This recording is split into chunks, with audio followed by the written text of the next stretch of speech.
Set किया है।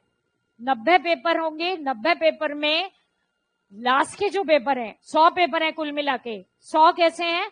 Last के जो पेपर है उनमें 3-3 पेपर है, एजुकेशन साइकोलॉजी, लाइब्रेरियन और जीके, हो गए ना 100।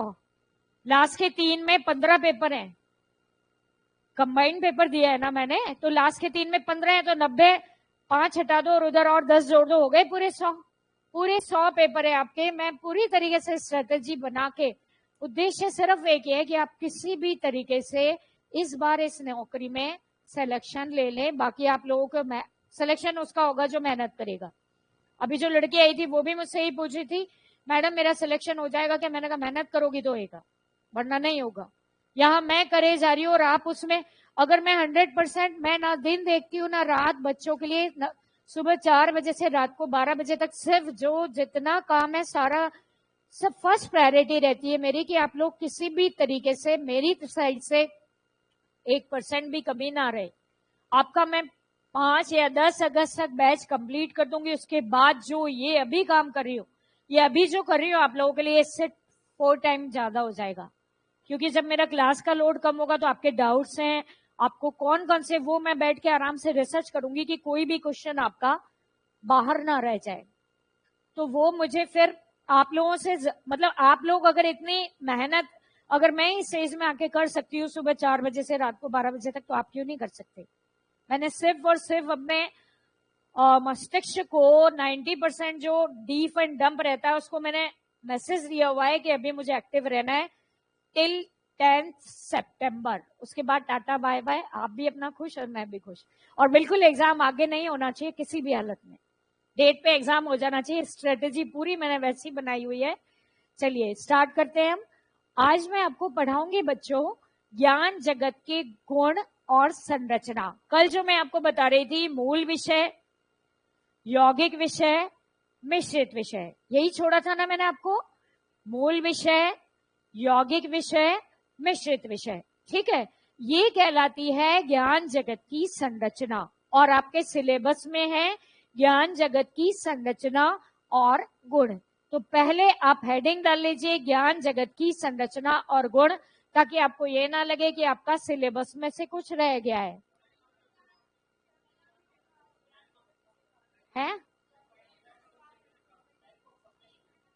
टाइप्स ऑफ सब्जेक्ट, कोई बात नहीं।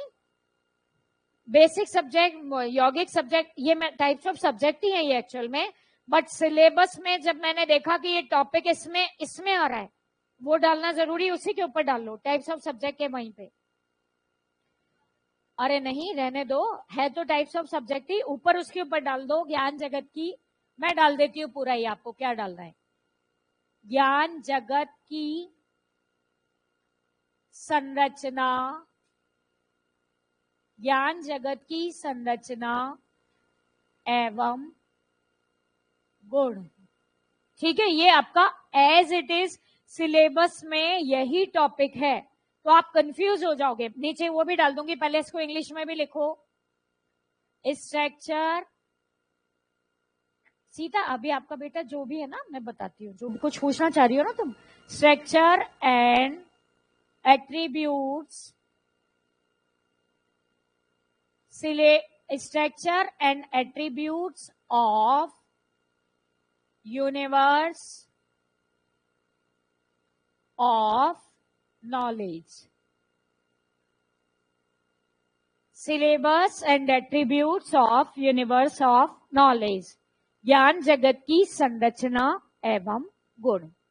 अब कल मैंने क्या लिखाया था आपको बताओ, सीता तुम बोलो सिर्फ। टाइप्स ऑफ सब्जेक्ट्स, बस बस। तो ये यही तो है बच्चों, टाइप्स ऑफ सब्जेक्ट कैसे बने हैं, विभिन्न विषयों के प्रकार। लिख लीजिए, ये भी लिख लीजिए नीचे, टाइप्स ऑफ सब्जेक्ट। कल मैंने जब सिलेबस समझा रही थी ना बच्चों को लाइव आके, तब मुझे लगा कि इसको हेडिंग चेंज कराना पड़ेगा, वरना बच्चे कोई कोई टॉपिक उठा के कहते हैं मैम ये आपने नहीं कराया। अगर मैंने एट्रीब्यूट्स नहीं लिखा, टाइप्स ऑफ सब्जेक्ट लिख दिया, तो आप मुझे बोलेंगे, और ना भी बोलें तो भी आप कंफ्यूज रहेंगे कि ये वाला टॉपिक हमारा रह गया है। तो जो सिलेबस में है वही मैं बोल रही हूं।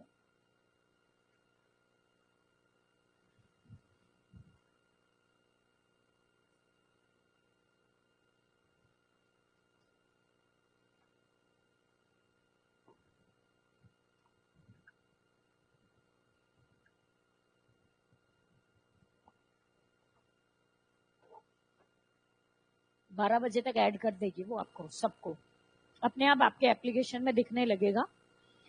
अभिजीत, इसका काजल का भी भेजाना तुमने स्क्रीनशॉट, और वो ये बच्ची तो 2 बार जमा करा चुकी पैसे और 1 महीना हो गया इसको। तुम्हारा हो गया? चलिए, अब आपका जो नेक्स्ट टॉपिक, हमने ज्ञान जगत का अर्थ, परिभाषा, प्रकार, वर्गीकरण, विषय जगत क्या है, विषय जगत की विशेषताएं पढ़ी, और हमने विषय जगत से रिलेटेड जो विभिन्न विषय हैं उनका निर्माण पे हम पहुंचे। विषय जगत का निर्माण या विषय जगत का निर्माण कैसे हुआ है, इसको बोलते हैं attributes and structure and attributes of universe of subject. Structure को हिंदी में बोलते हैं, स्ट्रक्चर को हिंदी में बोलते हैं संरचना। हम क्या पढ़ने चाह रहे हैं कि ये जो सब्जेक्ट बने इनकी संरचना कैसे हुई, समझ आ गया? ये जो विभिन्न विषय हम पढ़ने वाले हैं इनका जन्म कैसे हुआ। संरचना का मतलब है विभिन्न विषयों की उत्पत्ति। ये फिजिक्स कैसे बना, ये लाइब्रेरी साइंस कैसे बना, लाइब्रेरी साइंस में एकेडमिक लाइब्रेरी कैसे बन गया, लाइब्रेरी साइंस में एजुकेशनल साइकोलॉजी कैसे आ गया। और हम क्यों पढ़ रहे हैं, क्योंकि लाइब्रेरी साइंस में केवल लाइब्रेरी साइंस वाली किताब भी आएगी, एकेडमिक लाइब्रेरी इन इंडिया वाली किताब भी आएगी, library science and educational psychology वाली किताब भी आएगी। हमें तो उसको क्लासिफाई भी करना पड़ेगा, हमें उसको व्यवस्थित भी करना पड़ेगा, ये भी हमें देखना पड़ेगा कि वो कौन सी अलमारी में आनी चाहिए। तो हम ये टॉपिक इसलिए पढ़ रहे हैं जिससे कि एक हमें अच्छे पुस्तकालय अध्यक्ष की भूमिका निभा सके। हमें पता तो हो कि ये विषय किस प्रकार से बने हैं। मूल विषय, यौगिक विषय और मिश्रित विषय, कल मैं आपको 3 बता रही थी। ये मूल विषय, यौगिक विषय, मिश्रित विषय ज्ञान जगत की संरचना है, स्ट्रक्चर है। लिखिए,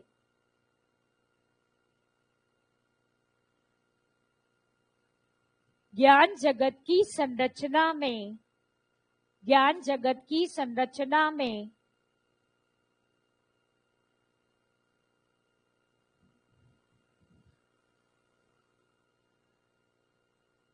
सबसे पहले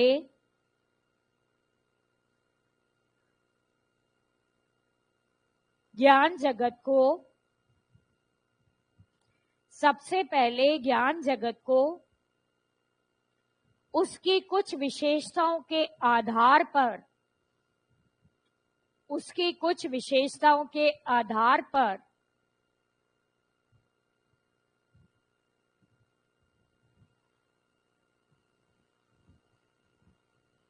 ज्ञान जगत को उसकी कुछ विशेषताओं के आधार पर विषय जगत में, उसकी कुछ विशेषताओं के आधार पर विषय जगत में परिवर्तित किया गया।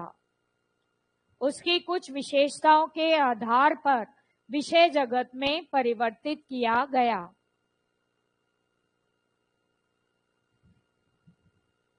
और निरंतर बढ़ते हुए विषय जगत, और निरंतर बढ़ते हुए विषय जगत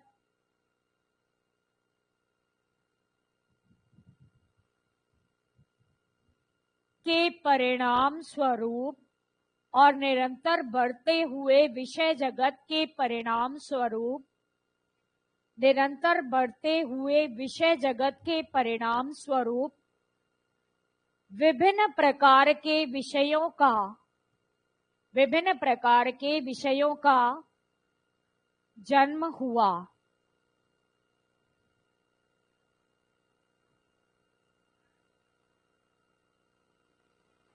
इन विषयों की संरचना, इन विषयों की संरचना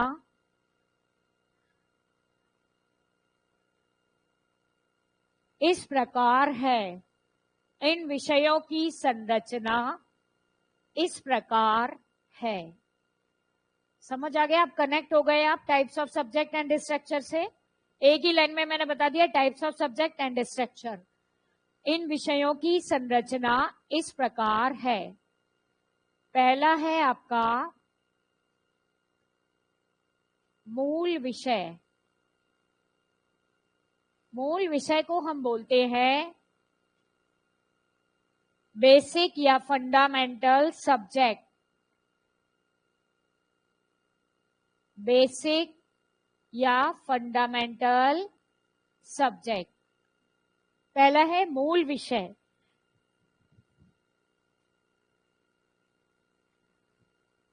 तो बच्चों, अगर हम ज्ञान जगत के विभाजन, अगर हम देखें कि ज्ञान जगत का विभाजन या ज्ञान जगत का वर्गीकरण मैंने जब आपको पढ़ाया था तो मैंने बताया था कि फाइनली ज्ञान जगत का वर्गीकरण 3 भागों में हुआ। नेचुरल साइंस जो अभी वर्तमान में भी चल रहा है, ह्यूमैनिटीज एंड सोशल साइंस। अब ये तो बहुत बड़ा है, natural science, social science, humanities, ये तो विशाल अथाह भंडार है, समुद्र है विषयों का। इससे हम कैसे विषयों को समझ सकते हैं? तो नेचुरल साइंस से और ह्यूमैनिटीज से एंड सोशल साइंस से क्या उत्पन्न हुए थे? सब्जेक्ट। और सब्जेक्ट से हमने क्या पढ़ा था बच्चों? विषय जगत। तो इस विषय जगत को जब natural science, humanities and social science जब सबसे पहले बनी तो मूल विषय आए। मूल विषय वो विषय होता है जिसमें कि उस विषय से संबंधित मूलभूत विशेषताएं होती है, जैसे पुस्तकालय एवं सूचना विज्ञान। अब पुस्तकालय एवं सूचना विज्ञान में पुस्तकालय एवं सूचना विज्ञान से संबंधित डिफरेंट टाइप के पुस्तकालय, पुस्तकालय एवं सूचना विज्ञान से संबंधित डिफरेंट टाइप के पदार्थ, जैसे कि न्यूज़पेपर, पत्रिकाएं, सीडी, किताबें, पांडुलिपियां, पीरियोडिकल्स, रेफरेंस बुक्स आदि। पुस्तकालय एवं सूचना विज्ञान से संबंधित कार्य, जैसे कि क्लासिफिकेशन, कैटलॉगिंग आदि। तो पुस्तकालय एवं सूचना विज्ञान है एक मूलभूत विषय जिसमें कि लाइब्रेरी एंड इंफॉर्मेशन साइंस से रिलेटेड विषय ही आएंगे और कोई विषय नहीं। यानी ज्ञान जगत का विषय जगत में जब पहली बार विभाजन किया गया तो पहली बार बने थे मूल विषय, फिजिक्स, केमिस्ट्री एंड बायोलॉजी। जब इनको दोबारा जब मूल विषयों में और यौगिक विशेषताएं आती गई तो बने यौगिक विषय।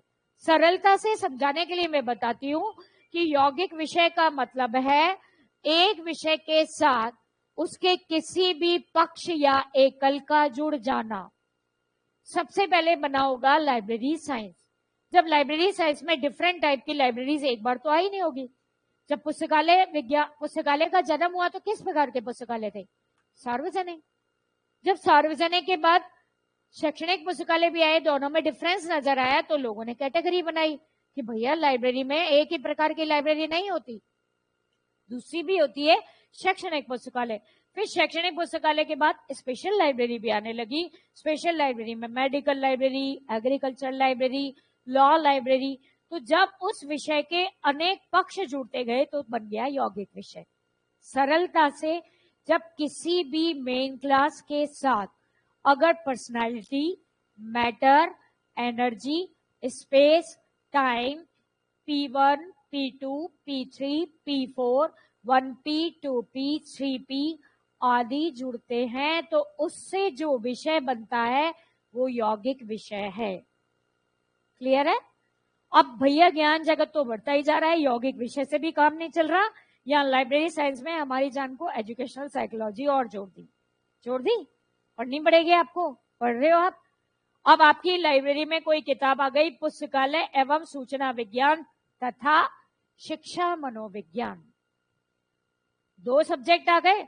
शिक्षा मनोविज्ञान आपका टी में आएगा और शिक्षा मनोविज्ञान आएगा साइकोलॉजी में, एस साइकोलॉजी में, और लाइब्रेरी साइंस आएगा आपका 2।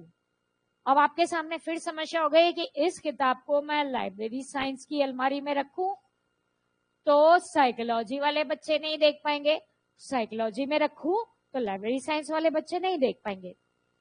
ये जब एक विषय में दूसरा विषय आकर मिला, चाहे तो उसकी दो पर्सनालिटी मिली, या तो दो मैटर मिले, या तो दो एनर्जी मिली, या दो स्पेस मिले, बट मेन क्लास अलग हो गई। जब ये मूल विषय दो हो गए, एक नहीं, तो विषयों का जो निर्माण हुआ वो कहलाए जटिल विषय या कॉम्प्लेक्स सब्जेक्ट। अब हमें ये किताब लाइब्रेरी साइंस में रखें या सोशियोलॉजी में। आपकी लाइब्रेरी में मान लीजिए विभा मैम मैंने विभा मैम को बोला, मैम लाइब्रेरी साइंस के स्टूडेंट्स के लिए आप एक एजुकेशन साइकोलॉजी की बुक निकालिए, किस अलमारी में रखनी चाहिए आपको? लाइब्रेरी साइंस में, क्योंकि वो लाइब्रेरी साइंस के लिए लिख रही है स्पेशली मैम। किस में रखनी चाहिए? लाइब्रेरी साइंस में। मेन क्लास किसको बनाओगे? 20AS, जो भी है शिक्षा मनोविज्ञान का नंबर, S1 2 3 जो भी हो सकता है, मान लीजिए S15 है, 1 है, ये नंबर बनेगा। और बुक कहां जाएगी? क्योंकि सबसे पहले हमने क्या लगाया है? Library science. तो ये इस प्रकार से विषय बने हैं। मूलभूत विषय सरल है, लेकिन उसका विस्तार ज्यादा है, गहनता कम है। अगर मैं कह रही हूं लाइब्रेरी साइंस पढ़ो, मतलब मैंने आपको बहुत चीजें बता दी ना, बहुत चीजें। अगर मैं आपसे कह रही हूं कि modes of formation of subject पढ़ो, मैंने आपको एक टॉपिक बताया, लेकिन उस टॉपिक को आपको पूरा गहराई से पढ़ना है। समझ गए? Modes of formation of subject उसका एक प्रकार है, यौगिक विषय।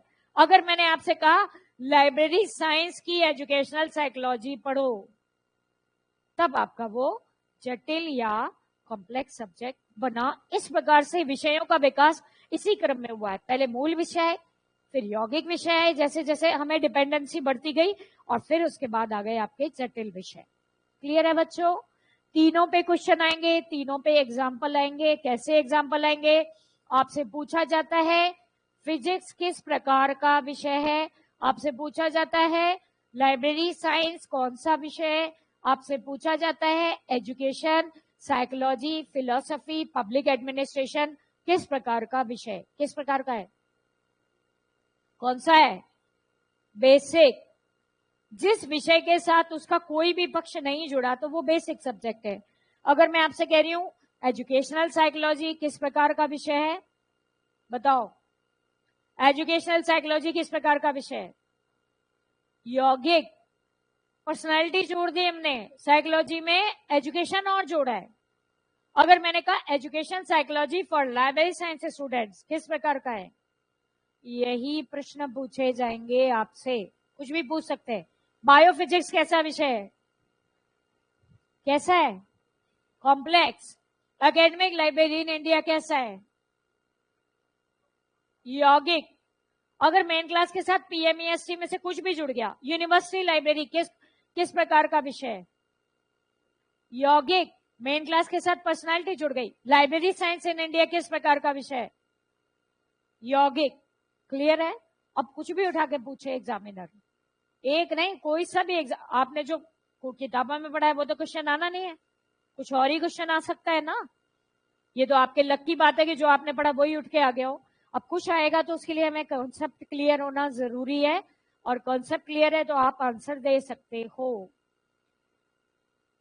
लिखिए मूल विषय का, विषय जगत, मूल विषय डाल दिया आपने हेडिंग। विषय जगत की शुरुआत में, विषय जगत की शुरुआत में मूल विषयों का जन्म हुआ। विषय जगत की शुरुआत में मूल विषयों का जन्म हुआ।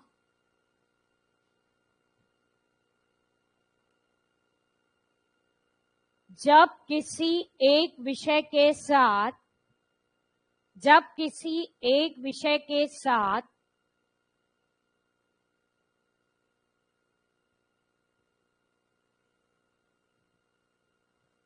उसका कोई भी पक्ष ना हो, जब किसी एक विषय के साथ उसका कोई भी पक्ष ना हो,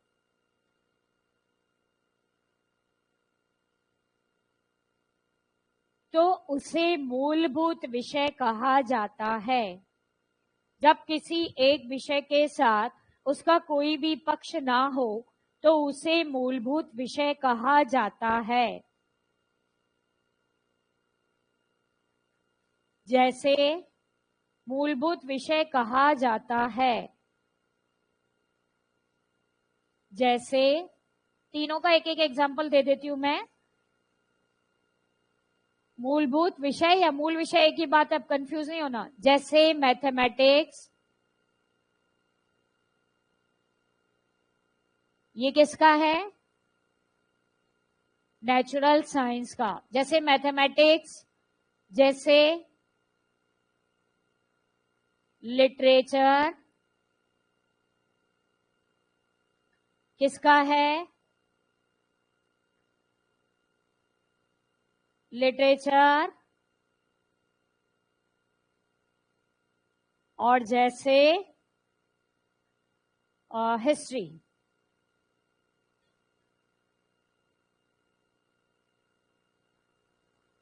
ये भी मैं आपको बताऊंगी कि सोशल साइंस में कौन कौन से विषय आते हैं, ह्यूमैनिटीज में, और नेचुरल साइंस में कौन कौन से विषय आते हैं। ये मूलभूत विषय हैं। साथ ही में एक और इंपॉर्टेंट चीज लिख लेना आप, जो प्रश्न लगातार पूछा गया है कई बार, तो वो भी हम याद कर लेते हैं। लाइब्रेरी साइंस किस प्रकार का विषय है? लाइब्रेरी साइंस को क्या कहा है? नया उभरता विषय। कई बार पूछा गया है। पुस्तकालय विज्ञान है न्यू इमर्जिंग सब्जेक्ट। और कौन कौन से न्यू इमर्जिंग सब्जेक्ट है? 1 2 3 4। जनरल या नहीं है। 1 है यूनिवर्स ऑफ नॉलेज, ये नहीं है। बुक साइंस नया उभरता विषय है। बुक साइंस नया उभरता विषय, सॉरी लाइब्रेरी साइंस है 2, तो 3 नंबर है बुक साइंस। लाइब्रेरी साइंस नया उभरता विषय है, बुक साइंस नया उभरता विषय है। 1 मिनट सीता। और 4 है आपका जर्नलिज्म भी नया उभरता विषय है। और ये कह रही है स्मॉल ए जनरलिया बिब्लियोग्राफी। जनरलिया बिब्लियोग्राफी। मैनेजमेंट नया उभरता विषय है। मैनेजमेंट भी नया उभरता विषय है। इसे ऐसे ही स्टैटिस्टिकल टेक्निक भी नया उभरता विषय है। स्टैटिस्टिकल टेक्निक भी नया उभरता विषय है। यही कह रही हो ना, जनरली बिब्लियोग्राफी नया उभरता विषय। स्मॉल ए हो गया ना, तो स्मॉल ए है।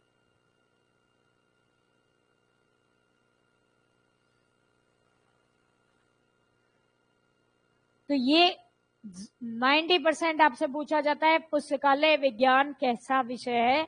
एग्जामिनर जानना चाहता है कि क्या आप रंगनाथन की पुस्तकालय के जो विषय जगत की संरचना से परिचित हैं, कि उन्होंने इसको किस प्रकार का विषय माना है।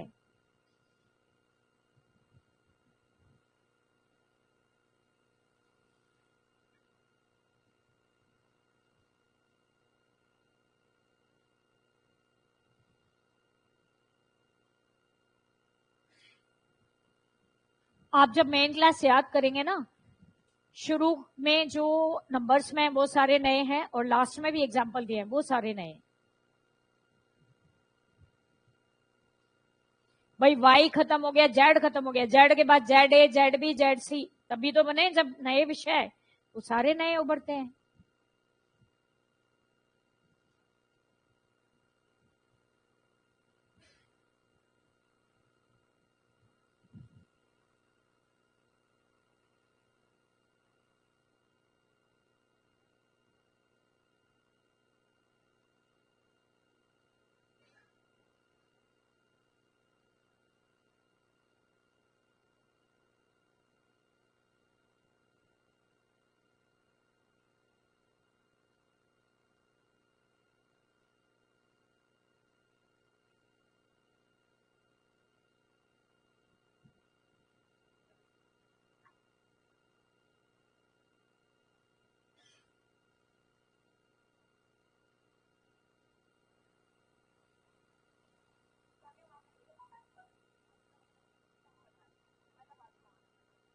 आ गया मैसेज? 12 बजे तक हो जाओगे आप।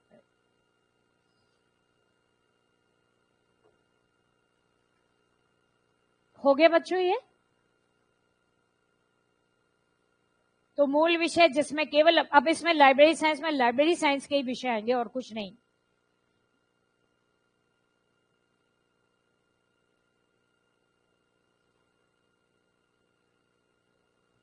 हाँ, कोई कंफ्यूजन है? हाँ बोलो बच्चे। हाँ, तुम जोधपुर से आए हो ना, पुराने स्टूडेंट हो, पहचान गई। तो देखो, मैथमेटिक्स तो नेचुरल साइंस में ये विज्ञान का है। नेचुरल साइंस के अंतर्गत वो विषय आते हैं जो सूत्रों, सिद्धांतों, प्रयोगों, परिकल्पनाओं और नियमों पर आधारित होते हैं। जो कला है वो क्या है? कल्पना पर आधारित। कला में कल्पना पर आधारित विषय आएंगे, और जो सामाजिक विज्ञान है, जो समाज विज्ञान के रिसर्च पर आधारित है। जैसे इतिहास है, स्मृति पर आधारित। आपने पूछा है कि मैथमेटिक्स को नेचुरल साइंस में क्यों रखा है? मैथमेटिक्स प्रयोग, परिकल्पना, सूत्र या सिद्धांतों के बिना कर सकते हो? Is it possible? ये विज्ञान है, तो विज्ञान में वो सारे विषय आएंगे जो आपके अप्लाइड एंड फंडामेंटल रिसर्च के बाद आएंगे। क्लियर है? लिटरेचर जो कल्पना पर आधारित है, तो लिटरेचर कल्पना पर ही होता है। अगर गोदान लिखा है या मैकबेथ लिखा है, वो सारा कल्पना पर आधारित है। That's why it is humanities.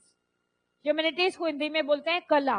कला जो किसी ना किसी प्रकार के विचार, विवेक या आपकी कोई आर्ट पर आधारित है, दैट इज ह्यूमैनिटीज। क्लियर?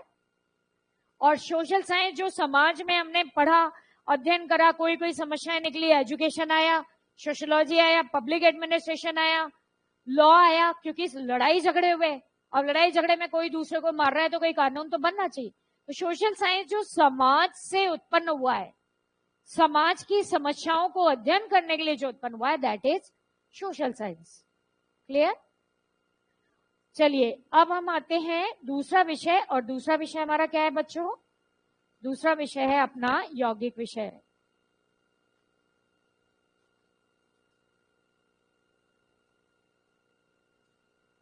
यौगिक विषय, इसको बोलते हैं कंपाउंड सब्जेक्ट। यौगिक विषय, या इसको हम बोलते हैं कंपाउंड सब्जेक्ट। अब भैया एक से तो काम नहीं चल रहा। फिजिक्स, केमिस्ट्री, मैथ्स पढ़ के तो कोई विद्वान नहीं बन सकता। फिजिक्स पढ़नी पड़ेगी तो साउंड में, हीट में, लाइट में कुछ कुछ तो पढ़ना पड़ेगा, या इंफ्रासाउंड या अल्ट्रासाउंड। जब इस विषय के साथ, किसी भी मूल विषय के साथ जब उसके किसी पक्ष को जोड़ा जाता है, तो वो बन जाता है यौगिक विषय। और सरलता से, ये किताबों में नहीं लिखा है, सरलता से आप देख लीजिए, किसी मेन क्लास के साथ पीएमईएसटी जुड़ा है तो वो यौगिक विषय है। That's all. आपको तो क्वेश्चन करना है ना हमें, तो हमें तो देखना है मेन क्लास के साथ पीएमईएसटी या P1, P2, P3, P4 या 1P, 2P, 3P जुड़ा है तो वो यौगिक विषय है। क्लियर है? या academic library and public library जुड़ा है, वो भी यौगिक विषय है। एकेडमिक लाइब्रेरी भी पर्सनालिटी है, पब्लिक लाइब्रेरी भी पर्सनालिटी है, और दोनों को जोड़ा है कौन सी विधि से? बताओ सीधा। एकेडमिक और पब्लिक लाइब्रेरी को जोड़ते हैं कौन सी विधि है? एकेडमिक और पब्लिक लाइब्रेरी विधि पूछ रही हूं मैं। डिवाइसेस जो पढ़ाई हैं, कौन सी विधि है? अध्यारोपण विधि, सुपर इम्पोजिशन डिवाइस। कौन सा योजक चिन्ह यूज करते हैं? हाइफन। ये भी कौन सा विधि है? ये भी कौन से विषय से बनी है? यौगिक विषय। अगर आपका एकेडमिक एंड पब्लिक लाइब्रेरी आ रहा है, वो भी यौगिक विषय, क्योंकि मेन क्लास एक ही है। पर्सनैलिटी 2 बार जुड़ गई है, बट मेन क्लास एक ही है। दैट्स व्हाई ये यौगिक विषय रहेगा, मिश्रित विषय नहीं। समझ आ रहा है ना? लिखिए, जब किसी मूल विषय के साथ, जब किसी मूल विषय के साथ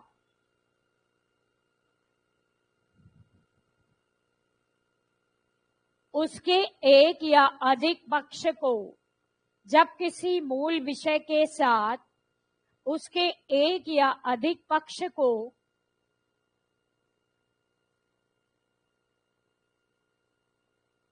जोड़ा जाता है, उसके किसी एक या अधिक पक्ष को जोड़ा जाता है, तो यौगिक विषय का निर्माण होता है। तो यौगिक विषय का निर्माण होता है। जैसे पुस्तकालय विज्ञान में, शैक्षणिक पुस्तकालय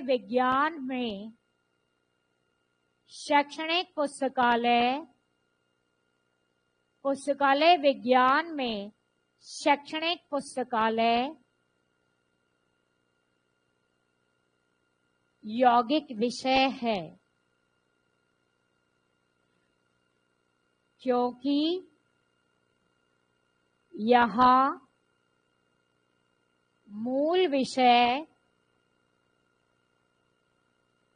पुस्तकालय विज्ञान के साथ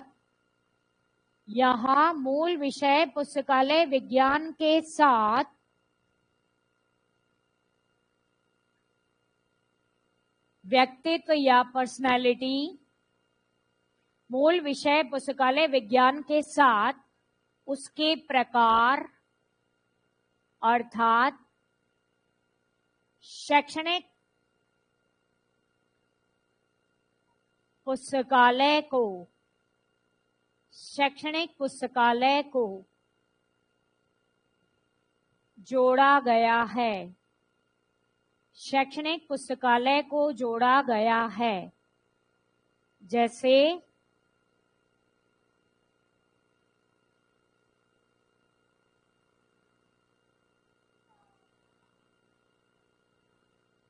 ये क्या है आपकी मेन क्लास, ये क्या है पर्सनैलिटी। जो सब्जेक्ट बना वो कौन सा सब्जेक्ट बना है, यौगिक विषय,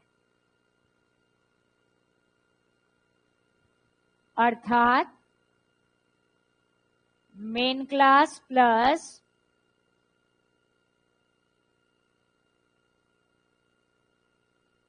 से बनने वाले विषय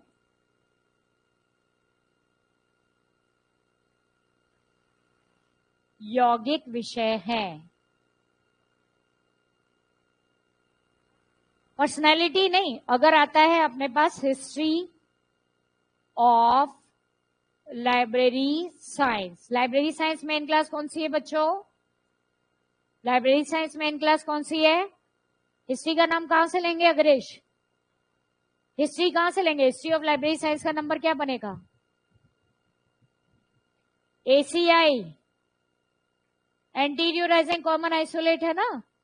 हिस्ट्री का नंबर 2 स्मॉल b, ये मेन क्लास है, ये कॉमन आइसोलेट है, और जो नंबर बना वो क्या बना है बच्चों, नंबर बना वो है आपका यौगिक विषय। अगर आपसे ये भी पूछ लिया, आप तो ध्यान रखिए मेन क्लास के साथ कुछ भी जोड़ा तो यौगिक विषय, दूसरी मेन क्लास नहीं होनी चाहिए बस।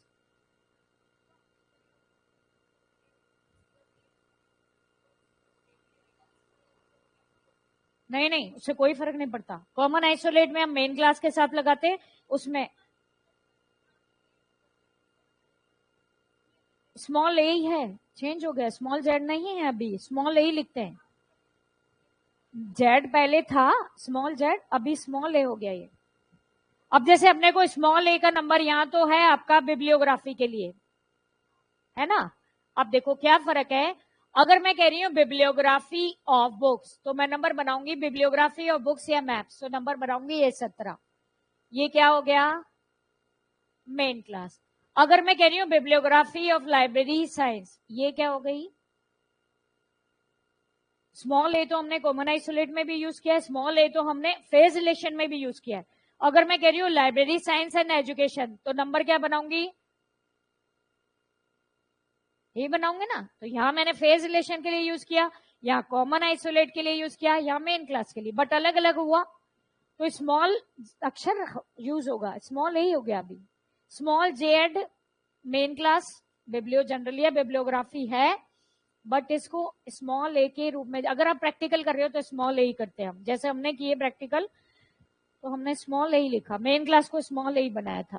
मैंने लिखाया होगा स्मॉल जेड भी उसका नाम था, जैसे एच एक्स है एच जेड भी है, तो एक्स का जेड का एक्स हो गया ना अभी, सारे जेड हटा के, इसलिए ये स्मॉल ए है। नहीं आएगा, ये तो ये लड़की प्रैक्टिकल की रेगुलर स्टूडेंट है?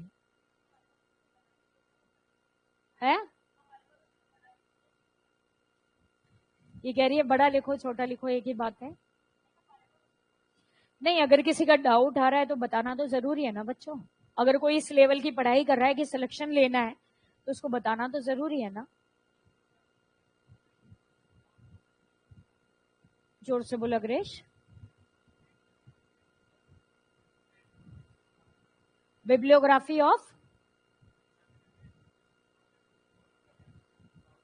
हाँ,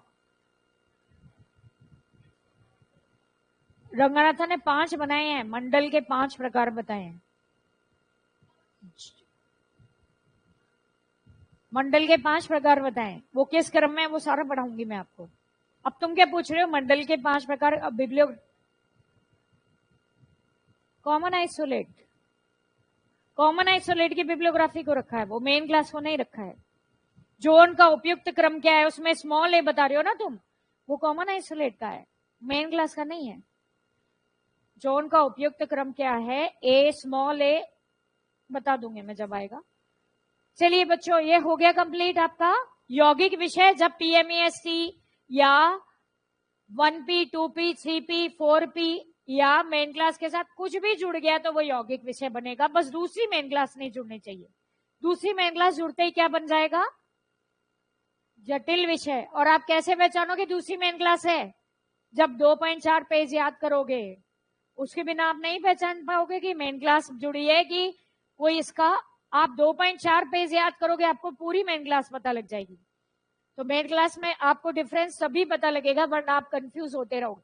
कल सारे बच्चे याद करके आएंगे 2.4 पेज, मैं भेज दूंगी। कौन भेजेगा अग्रिश? 2.4 पेज उसमें भेज देना, या सीता तुम कोलन में से फोटो खींच के 2.4 पेज की भेज देना। हाँ, ग्रुप में डाल देना। सारे बच्चे हो आप ग्रुप में, व्हाट्सएप ग्रुप में? नहीं है तो जुड़ जाना। अभी तो मैं एक्टिव नहीं हूं ग्रुप में बिल्कुल भी, जब भी मैं फ्री होंगी तो कुछ इंपॉर्टेंट सूचनाएं देती रहूंगी। चलिए आगे चले बच्चों, हम नेक्स्ट है अपना जटिल विषय। तीसरा विषय का प्रकार है वो है आपका जटिल विषय।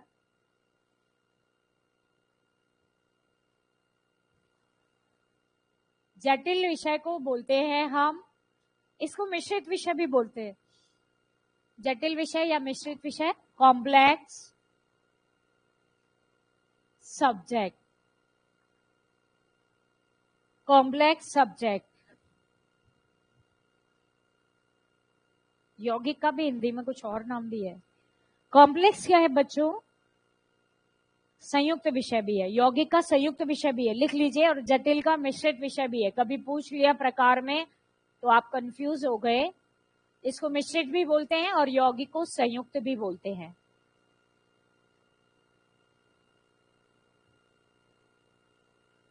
लेकिन फिर भी देखना पड़ेगा, संयुक्त में 2 मेंस क्लास भी हो जाते हैं। आप तो इंग्लिश याद करना, compound and complex. Basic, compound, complex, 2 तो सीसी से ही शुरू हो रहे है ना, कंफ्यूजन नहीं रहेगा। चलिए बच्चों, अब मिश्रित विषय लिखिए। जब एक नहीं 2 मूल विषयों को, एक नहीं 2 मूल विषयों को मिलाकर, जब एक नहीं 2 मूल विषयों को मिलाकर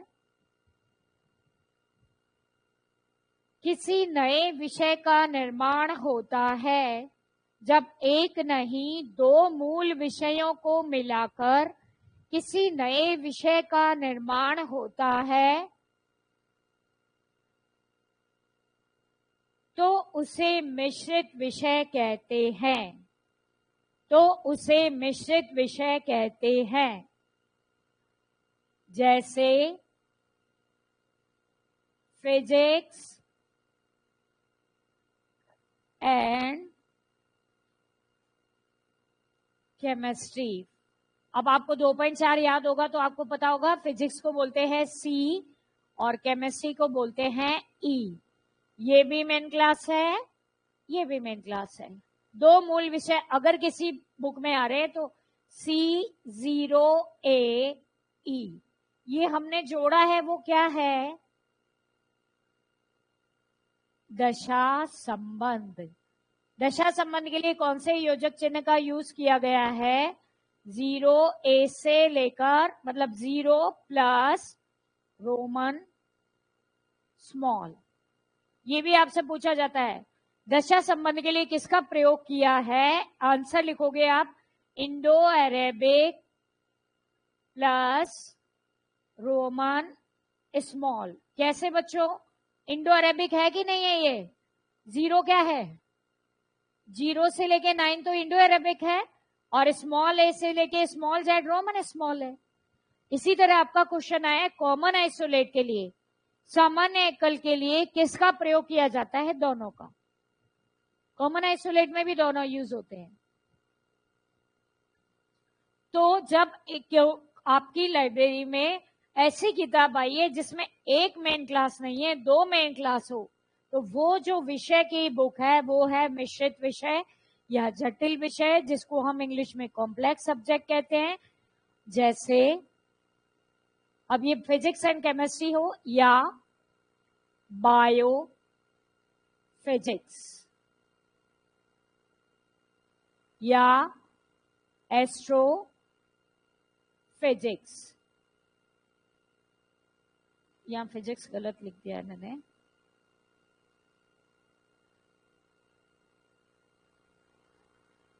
फिजिक्स, हाँ, इसको इन इंग्लिश में बोलते हैं फेज रिलेशन।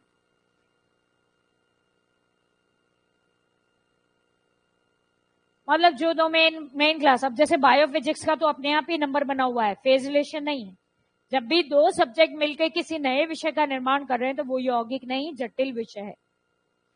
इस विषय में बायोफिजिक्स में बायोलॉजी ने अपनी और फिजिक्स ने अपनी विशेषताओं को छोड़कर एक नई विशेषता के साथ एक नए विषय का जन्म हुआ है, दैट इज बायोफिजिक्स। अब आपसे पूछ लिया जाए बायोफिजिक्स है या बायोकेमिस्ट्री है, यौगिक मत लगाना बच्चों। आप सोचो एक तो बायोलॉजी है एक तो केमिस्ट्री है, यानी यौगिक है। यौगिक यानी 2 होता है ना, युगल, और आप लगा दो कि साहब ये यौगिक। यौगिक PMEST से बनते हैं, 2 मेन क्लास से हमेशा मिश्रित विषय बनते हैं, ये गलती नहीं करना, ठीक है ना। जब भी आपको लगे एक मेन क्लास A और B, 1 और 2, C और D, जो भी कुछ नया आ गया, जैसे C और E आई है तो वो मेन क्लास है।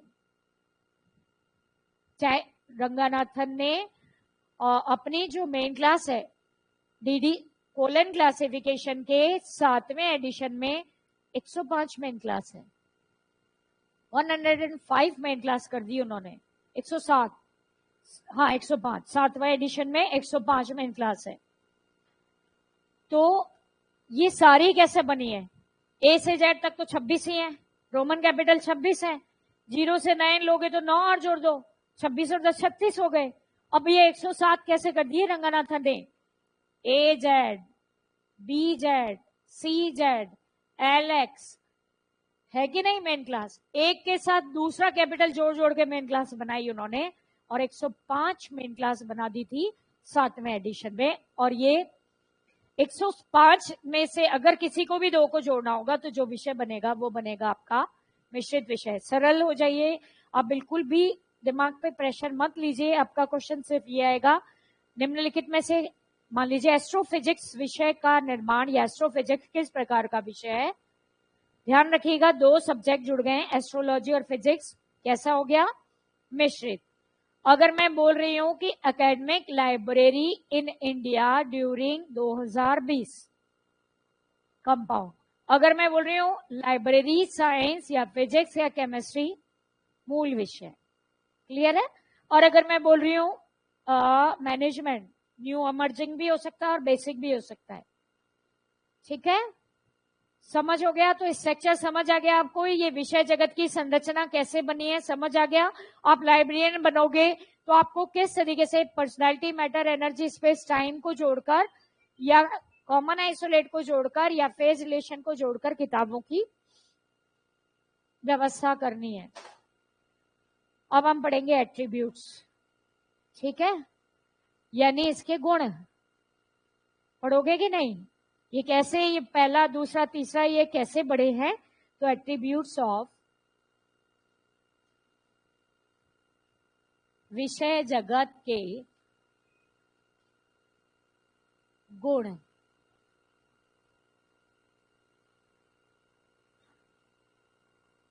Attributes of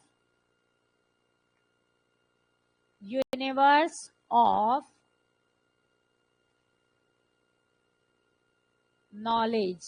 attributes of universe of knowledge, ज्ञान जगत के गुण। और हम आ गए ज्ञान जगत नहीं, विषय जगत के। Attributes of universe of subject.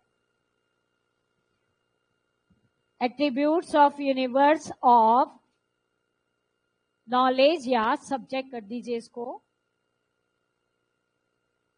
Attributes of universe of knowledge या सब्जेक्ट, और इसको एट्रीब्यूट्स यानी विशेषताएं। एट्रीब्यूट्स यानी विशेषताएं।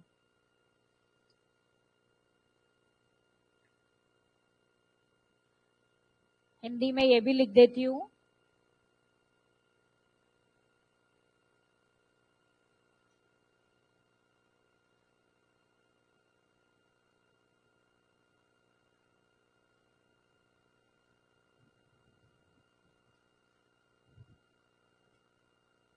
Attributes of universe of knowledge, पहली है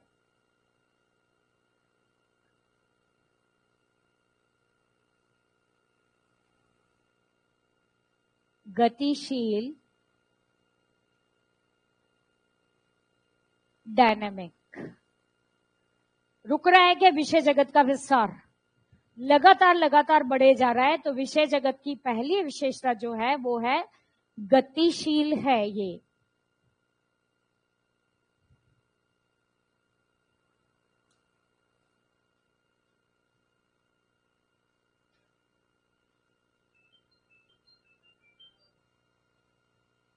पहली है विषय जगत की विशेषता में गतिशील या डायनामिक।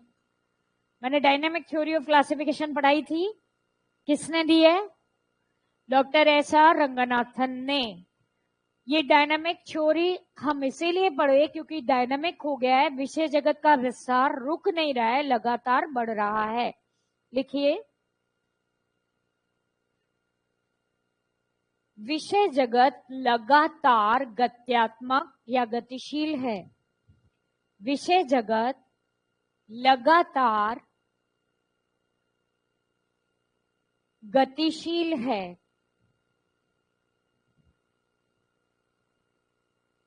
किसी भी विषय का निर्माण, किसी भी विषय का निर्माण विचारों से होता है। किसी भी विषय का निर्माण विचारों से होता है, और विचार 3 प्रकार के होते हैं। और विचार 3 प्रकार के होते हैं। सेमिनल आइडिया यानी बीजीय विचार,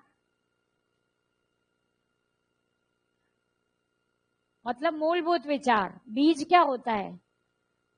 बीज से आप उसकी पूरी जो भी पौधा है उसकी संरचना को जान सकते हैं, तो मूलभूत विचार। दूसरा है लगभग मूलभूत विचार, ऑलमोस्ट सेमिनल आइडिया। एंड तीसरा है धीमी गति से बढ़ने वाले मूलभूत विचार, यानी कि धीमी गति से बढ़ने वाले मूलभूत विचार। Seminal idea,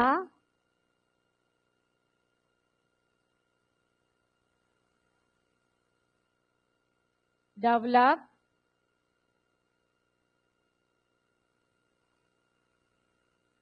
slowly. बीजीय विचार, लगभग बीजीय विचार, मैं इसको एक एग्जांपल से समझा दूंगी। लगभग बीजीय विचार और धीमे गति से बढ़ने वाले बीजीय विचार। स्टॉप राइटिंग, समझ लीजिए। 3 प्रकार के आइडियाज मैंने आपको बताए। सेमिनल, जो एकदम ओरिजिनल है, that is seminal ideas. 5 laws of library science Ranganathan की मौलिक कृति है। उसमें जो भी विचार दिए उन्होंने, वो क्या है? Seminal ideas. उनका अपनी स्वयं की खोज है। मूलभूत विचारों की उत्पत्ति स्वयं के निष्कर्ष, स्वयं के प्रयोग, स्वयं के खोज के द्वारा होती है। ऑलमोस्ट सेमिनल आइडिया, जब रंगनाथन ने 5 लॉज ऑफ लाइब्रेरी साइंस बनाए, तो कई और विद्वानों ने भी 5 लॉज बनाए ना, जो रंगनाथन के मूलभूत विचारों पर आधारित थे। वो है ऑलमोस्ट सेमिनल आइडियाज। क्या अभी भी 5 लॉज पे रिसर्च हो रही है? कहीं कहीं बहुत थोड़ी सी, क्योंकि यूनिवर्सल ट्रूथ है। क्या अभी भी इस बात पे रिसर्च हो रही है कि पृथ्वी गोल है या पृथ्वी में गुरुत्वाकर्षण की क्षमता है? हो रही है? नहीं हो रही। प्रूफ हो गया कि पृथ्वी गोल है, लेकिन फिर भी थोड़ा थोड़ा सा कहीं कहीं रिसर्च चल रहा है कि क्या है। तो वो उससे जो नया विषय उत्पन्न होगा वो है धीमी गति से बढ़ने वाले बीजीय विचार। 5 लॉज में कहीं कहीं कुछ कुछ किसी ने लिखा होगा, वो धीमी गति से, मतलब कि कोई भी विषय आता है तो उस विषय में जब शुरुआत होती है तो उस शुरुआत में उसको एकदम नया कुछ निष्कर्ष, कुछ नया कॉन्सेप्ट, नया प्रयोग या नए परिकल्पनाएं होती है। जब वो नई परिकल्पनाएं सिद्ध होकर विषय बन जाती है तो उसकी टांग खींचने वाले बहुत लोग आते हैं। कुछ उसकी तारीफ भी लिखते हैं और कुछ उसकी आलोचना भी करते हैं। तो तारीफ और आलोचना से लगभग बीजीय विचार कुछ नए सूत्रों का, नई परिकल्पनाओं का, नए परिणामों का उदय होता है। जब वो खत्म हो गया सारा, तो फिर धीरे धीरे धीरे धीरे विचार चलते रहते हैं। तो ये विषय जगत इस तरीके से बढ़ रहा है। 5 लॉज में फिर रिसर्च हुई, अब कम हो गई। कोलन क्लासिफिकेशन है, पहला एडिशन रंगनाथन ने खुद ही, पहले बीजीय विचार, फिर उसके बाद लगभग बीजीय विचार, और फिर 7th एडिशन तक वो करते रहे धीमी गति से, खुद ही करते रहे अपनी उस पे। तो इस प्रकार से विषय जगत लगातार गतिशील है। मैं आपको सेमिनल और आइडिया के बारे में बताना चाहती थी। जैसे निमोनिक, सेमिनल निमोनिक थे ना, schedule mnemonic, seminal mnemonic, systematic mnemonic, alphabetical mnemonic, 4 पढ़ाए थे ना मैंने। ये सेमिनल, वहीं से ये भी सेमिनल है, जो मतलब निश्चित है, मूलभूत है।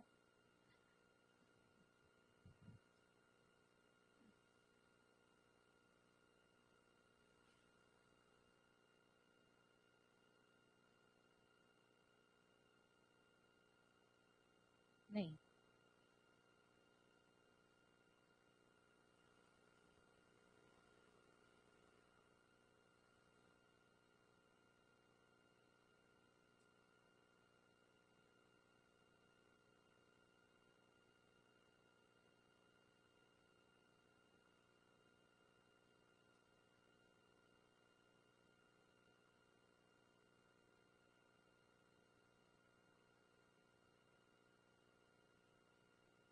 एग्जाम्पल दे दिया मैंने ताकि आपको समझने में आसानी रहे।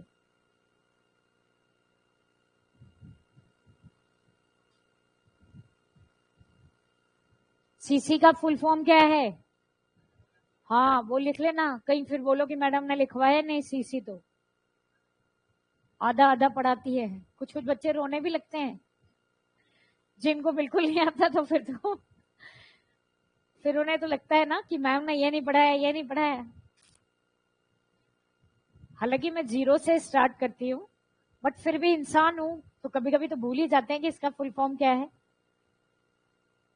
मेरे बारे में ये बहुत बहुत मिथ्या प्रचलन है कि मैं अंग्रेजी में पढ़ाती हूँ। तुम बताओ, अंग्रेजी में पढ़ाती हूँ बच्चों? पढ़ाती हूँ अंग्रेजी में, है?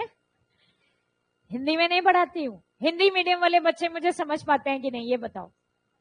समझ पाते हो ना? फिर क्या मतलब है मैं इंग्लिश में बोलूं या उर्दू में बोलूं? तुम्हें तो समझा देती हूँ।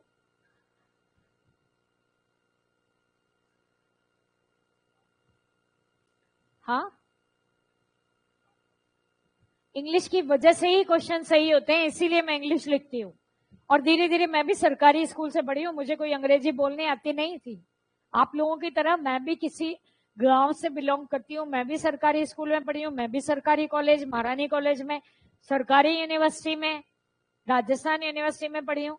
तो कोई प्राइवेट या कोई बहुत हाई फाई एजुकेशन नहीं है मेरी, बट ठीक है, आपको डेवलप होने के लिए करना पड़ता है। हमें भी समझ आ गया कि अगर इस फील्ड में रहना है तो अंग्रेजी से दोस्ती करनी पड़ेगी, वरना तो आप आउट हो। अगर आपको किसी भी फील्ड में, इस फील्ड नहीं, किसी भी फील्ड में अगर आपको थर्ड ग्रेड पे रहना है तो ठीक है भैया, बहुत बढ़िया, लेकिन आपको इस फील्ड में भी आगे जाना है तो इट इज मैंडेटरी, आपको जरूरी है। और आप किसी गेजिटेड पोस्ट पर पहुंच जाते हो, इंटरव्यू में आपसे आधे क्वेश्चन तो इंग्लिश में पूछे जाएंगे, जवाब कैसे दोगे? चलिए आगे हम आ जाएं। दूसरा, नेक्स्ट क्या है आपका? विषय जगत है गतिशील। दूसरी विशेषता है अनंत या इन्फिनिट। विषय जगत अनंत है, इन्फिनिट है, लगातार, मतलब अनंत का मतलब है जिसकी कोई सीमा न हो, जिसकी कोई सीमा ना हो।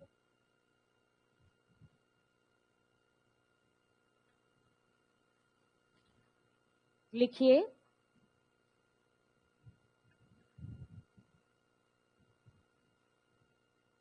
विषय जगत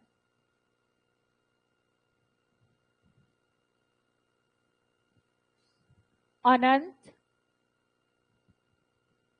असीमित,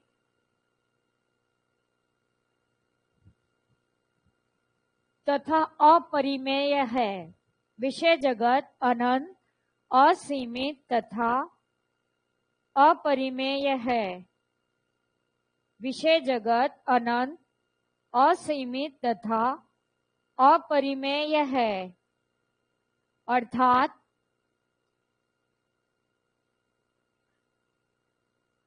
इसका विकास अनवरत है, अर्थात इसका विकास अनवरत है। विषय जगत का निर्माण चक्र इस प्रकार है। विषय जगत का निर्माण चक्र इस प्रकार है। पहले होगी आपकी मूलभूत शोध। मूलभूत शोध को बोलते हैं फंडामेंटल रिसर्च। फंडामेंटल रिसर्च के बाद क्या होगी आपकी अप्लाइड रिसर्च। अप्लाइड को क्या बोलते हैं? प्रायोगिक। क्या बोलते हैं बच्चों? मैं इंग्लिश में लिख दूंगी, प्रायोगिक शोध, यानी अप्लाइड रिसर्च। अप्लाइड रिसर्च के बाद फिर है पायलट परियोजना। पायलट परियोजना यानी कि पायलट प्रोजेक्ट। पायलट परियोजना के बाद फिर क्या है? पायलट परियोजना के बाद नवीन मशीनरी, नवीन वस्तुएं, नवीन उत्पादन, उपयोग, समस्या, और समस्या के बाद फिर से आप चले गए वापस से मूलभूत शोध, और यह क्रम चलता रहता है। देखिए बच्चों, फंडामेंटल या मूलभूत शोध क्या होती है? 5 लॉज ऑफ लाइब्रेरी साइंस है डॉक्टर रंगानाथन की बेसिक रिसर्च। उसको जब उन्होंने आप पर अप्लाई किया कि ये जो मैं 5 सूत्र बना रहा हूं ये सही है कि नहीं, तो वो हो गई उनकी अप्लाइड रिसर्च। अप्लाइड रिसर्च के बाद पायलट प्रोजेक्ट होता है यूनिवर्सल अगर आपका ट्रूथ है तो वो कई सारे लोगों के द्वारा मान्य होना चाहिए। नई मशीनरी है, नया आपने कोई प्रोडक्ट लिया, नया आपका कोई उत्पादन बना, उसका उपयोग हुआ, उपयोग करने के बाद समस्याएं आई, समस्या करने के बाद फिर से उस समस्या को सुलझाने के लिए फिर से शुरू हो गए मूलभूत शोध, applied research, pilot project and इस क्रम में। अब यहाँ मूलभूत शोध क्या है, अप्लाइड शोध क्या है या पायलट प्रोजेक्ट क्या है, ये पूछा जा सकता है आपसे। ये रिसर्च से रिलेटेड है।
आगे चले बच्चों।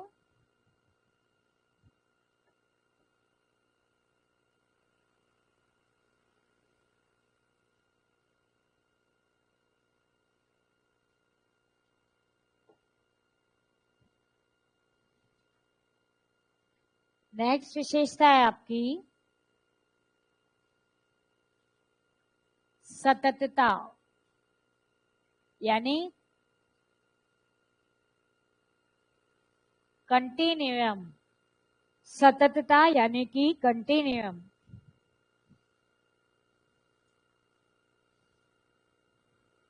सततता यानी कि कंटिन्यूअस। ये जो चल रहा है ना, दो हमने पढ़े, ये कंटिन्यूअस चल रहे हैं, रुक नहीं रहे। पहला हमने क्या पढ़ा, गतिशील है तो लगातार है। दूसरा हमने क्या पढ़ा, अनंत है तो लगातार है। लिखिए, विषय जगत का विकास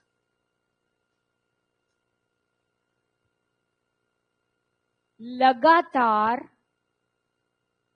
हो रहा है। विषय जगत का विकास लगातार हो रहा है और नए अज्ञात विषयों की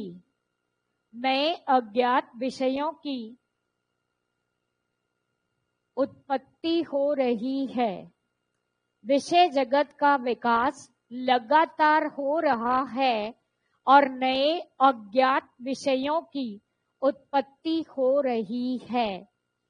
जैसे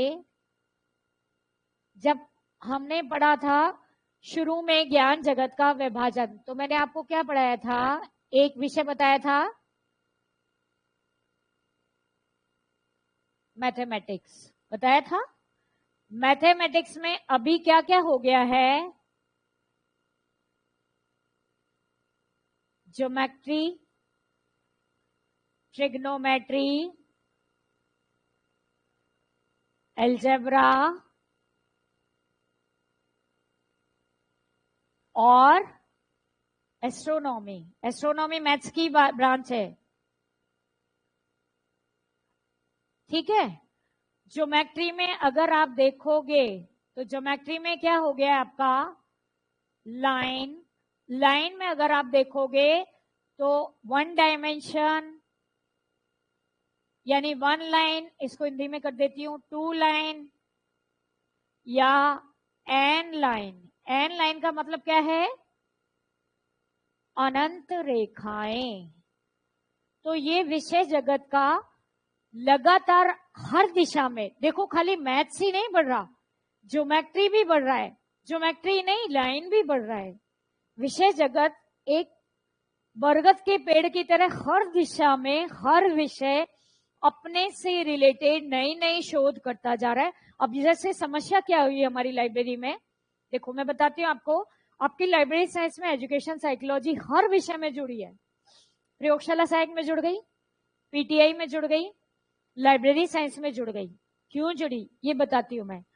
जो पुस्तकालयाध्यक्ष होता है ना, हर वक्त चाहे प्रयोगशाला सहायक हो या पुस्तकालयाध्यक्ष हो, आप किसी उसको देखिए, हॉस्पिटल में जाइए, किसी नर्स या कंपाउंडर से मिलिए, उसका व्यवहार इतना बुरा नहीं होता, नहीं होता ना, आपसे बहुत पोलाइटली पढ़ता है, बात करता है वो, क्योंकि उसने साइकोलॉजी पढ़ी होती है। उसको बताया जाता है कि मरीज किस अवस्था में आता है। आप लाइब्रेरियन हो या रेलवे में बैठे हुए कर्मचारी हो या आप टीटीआई हो, आपको भी एक बहुत बड़ी कम्युनिटी से डीलिंग करनी होती है। लाइब्रेरियन को टीचर ऑफ टीचर कहा जाता है। हम केवल लाइब्रेरी में प्रिंसिपल को ही डील नहीं करते, सारी फैकल्टी हमसे बात करती है, हमसे काम होता है उनको, नॉन टीचिंग स्टाफ को काम होता है, सारे बच्चों को काम होता है। अब इतना जब हम डीलिंग करते हैं तो लाइब्रेरियन की साइकोलॉजी क्या होती है? पुस्तकें मेरी चोरी ना हो।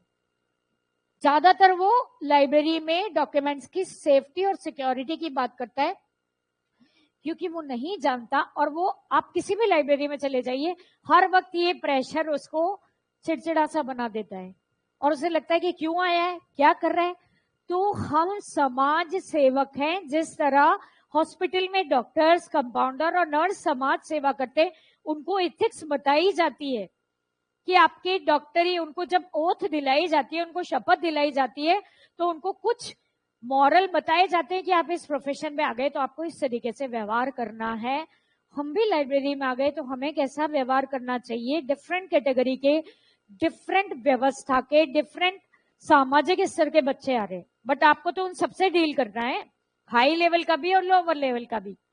तो हमें एजुकेशन साइकोलॉजी, अब ये क्या हुआ, समस्या हुई कि लाइब्रेरी में बच्चों ने आना बंद कर दिया, सरकार ने लाइब्रेरियन की पोस्ट निकालनी बंद कर दी। लाइब्रेरियन को, ले भैया तू फीस जमा कर, तू ये वाली क्लास पढ़ाया, तेरे को सामाजिक विज्ञान आती है तो 5वीं कक्षा के बच्चा को सामाजिक विज्ञान पढ़ाया, तू भैया ये आज प्रिंसिपल का ये काम है। लाइब्रेरियन ताला लगा के घूम रहा है मजे में, ले भैया पोस्ट ही खत्म।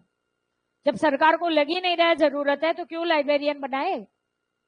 अब जब इस विषय में मांग उठी, जो रंगानाथन ने किया था उस हिसाब से अगर आप लोगों की स्टाफ फार्मूला लगे तो कम से कम 15,000 पोस्ट खाली है, ठीक है। अब लाइब्रेरियन को क्या कर दिया है, आनंद फानन में कोई बहुत ज्यादा टीचर्स तो है नहीं, जोड़ दिया कंप्यूटर, कि लाइब्रेरी में कंप्यूटर है तो लाइब्रेरियन को कंप्यूटर भी आना चाहिए। अब भाई कंप्यूटर में कोई प्रॉब्लम हो गई तो तू कर, तू लाइब्रेरियन है। प्रिंसिपल को बोलो, अब भाई वो नेटवर्किंग, मैंने कोई इंजीनियर ही थोड़ी हूँ, इंजीनियर वाली कंप्यूटर थोड़ी पढ़ी है। लाइब्रेरी साइंस वाले बच्चे ने एक पेपर दे दिया लाइब्रेरी का, कंप्यूटर कैसे है, कैसे चलाते हैं, हार्डवेयर क्या है, माउस क्या है, आपका कितने प्रकार की जनरेशन है, उससे कोई लाइब्रेरी में कंप्यूटर मास्टर तो बन नहीं सकता है। फिर समस्या हुई कि कंप्यूटर में आपने डाल तो दिया, पर लाइब्रेरियन को तो किसी ना किसी कंप्यूटर हैंड की जरूरत पड़ रही है। कंप्यूटर अनुदेशक की पोस्ट निकालो, 10,000 पोस्ट निकलेगी, स्कूल में ही तो लगेंगे, वो आपको मिलेगा हेल्पिंग हैंड, कि कंप्यूटर से रिलेटेड सारे स्कूल ऑटोमेटेड हो गए, सब पे कंप्यूटराइजेशन जरूरी हो गया। तो library is also part of school और जो भी आपका एकेडमिक इंस्टीट्यूशन है। अब हमें साइकोलॉजी पढ़नी है कि ताकि हम बच्चों की सही तरीके से डील कर सके। तो ये रिसर्च हो रही है, समस्या आई, रिसर्च हुई कि पुस्तकालय अध्यक्ष या जो भी समाज के एक बहुत बड़े तबके से डीलिंग करता है, उसको समाज के उस तबके की साइकोलॉजी पता होनी चाहिए, जिससे कि वो उनके अकॉर्डिंग हर पर्सन टू पर्सन आप एक सामान्य आप व्यवहार कर पाए। आपको लगता है कि इससे आपको फायदा हो रहा है? साइकोलॉजी पढ़ने से लग रहा है आप लोगों की मनोभावनाओं को समझ पाएंगे, लग रहा है? तो ये जरूर होना चाहिए था। ये सही जोड़ा है। और जितने भी आपके जितने भी सोशल है ना, उनको सबको, रेलवे में मन नहीं करता था हमें कभी रिजर्वेशन कराने जाए। मैं अपनी पर्सनल बता रही हूँ, जब मैं जाया करती थी आज के 20-25 साल, एक मेंटल प्रिपरेशन होता था कि आज बहुत बड़ी वो, क्योंकि खड़े रहो और वो फोन पे बात करती रहेंगी। गांधीनगर में मैडम थी, 2-4 बार तो मैंने भटकारा है कि भाई ये आपका काम है, आप जाओ कल आना। ले अब कर ले भैया, क्या करेगी, अब कल ही आना। वही उनका मन है तो किया, नहीं है तो नहीं किया। तो ये फिर क्या हो रहा है, हमें फ्रस्ट्रेशन हो रही है उससे, रेलवे को भी तो नुकसान हो ही रहा होगा। अगर अर्जेंसी नहीं है तो हम जाएंगे ही नहीं रेलवे, हम तो बस से जाएंगे, वोल्वो से जाएंगे, क्यों जाए वहां 2 घंटे तो खाइडे में रहो। तो ये सारी चीजें, ये इस तरीके से विषय व्यवस्थित होता जा रहा है। और कुछ समय में आपकी लाइब्रेरी साइंस में भी एजुकेशन साइकोलॉजी जुड़ेगा सिलेबस में। अगर आपका उसमें जोड़ दिया है कंपटीशन में, तो सिलेबस में भी जुड़ेगा। हाँ उतारो ना, उतारा नहीं अभी तक।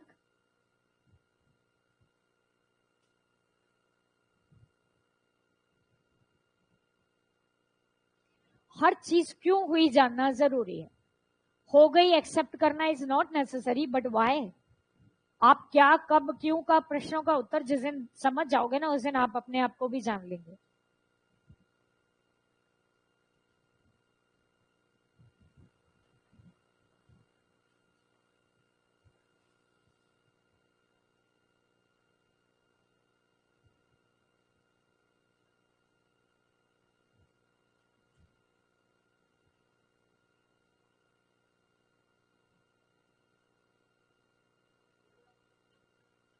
अलजेब्रा मैथमेटिक्स की एक ब्रांच है। अलजेब्रा को हिंदी में क्या बोलते हैं बच्चों? बीज गणित। और ज्योमेट्री को क्या बोलते हैं? ट्रिग्नोम है, ज्यामिति। अब ये तो इससे तो बढ़िया वही है अपना ज्योमेट्री।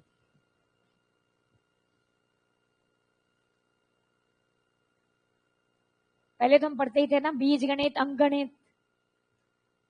9-10 तक तो सभी ने पढ़ी होगी, चाहे आपने कोई भी सब्जेक्ट लिया हो। अंगणित, बीज गणित और कौन कौन सी होती है अब तो मैं भूल चुकी हूँ। आगे चलने बच्चों, चलिए नेक्स्ट है आपका, चौथी विशेषता है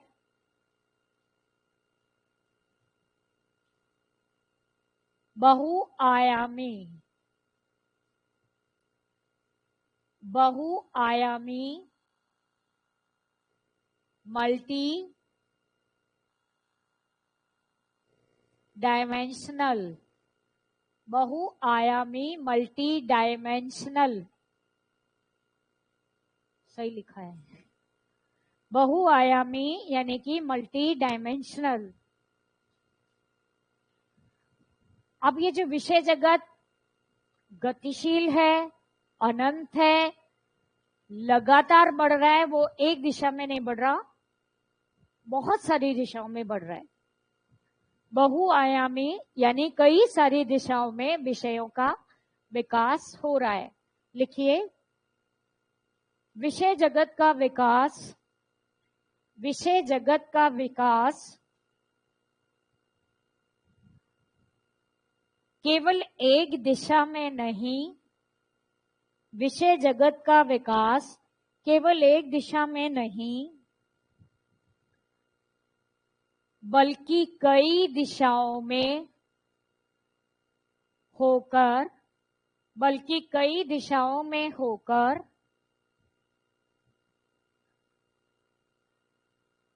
एक नया रूप ले रहा है। कई दिशाओं में होकर एक नया रूप ले रहा है। जैसे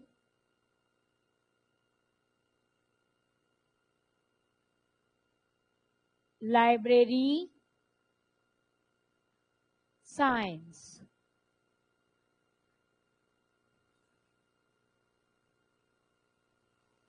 नहीं, एक इसमें आएगी लाइब्रेरी साइंस, नहीं एकेडमिक लाइब्रेरी, वो तो मूलभूत विषय है।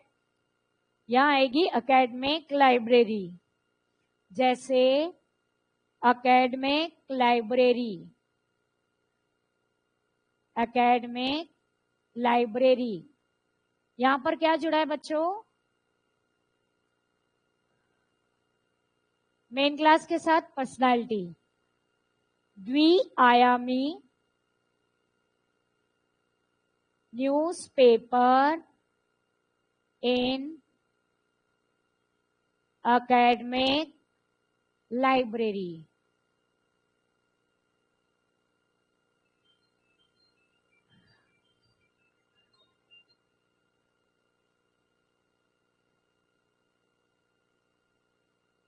त्रिआयामी में classification of newspapers in academic library.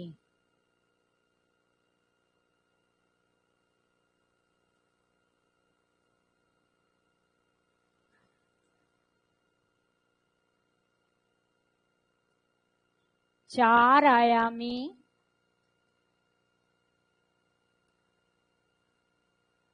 Classification of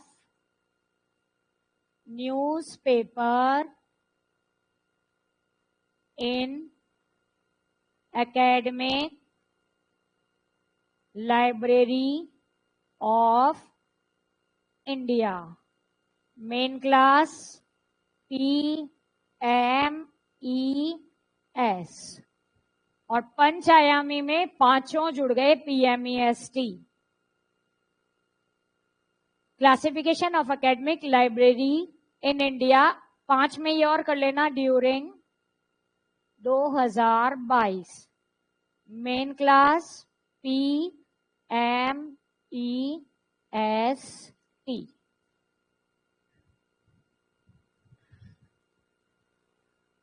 अब इस एग्जाम्पल को हिंदी में लिखाऊं क्या बच्चों?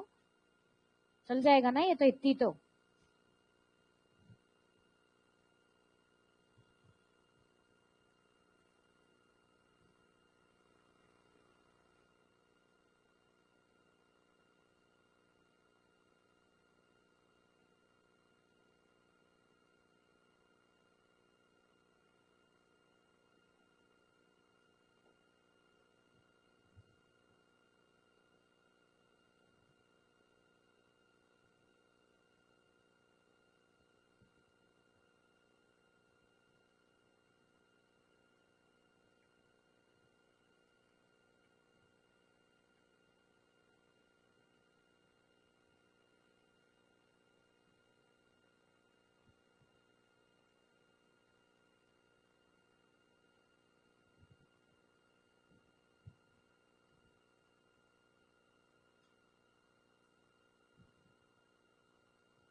इसमें बस आगे ये ड्यूरिंग 2022 और कर देना है. पूरा का पूरा तो यही आएगा. क्लासिफिकेशन 5 में, हाँ, ड्यूरिंग 2022.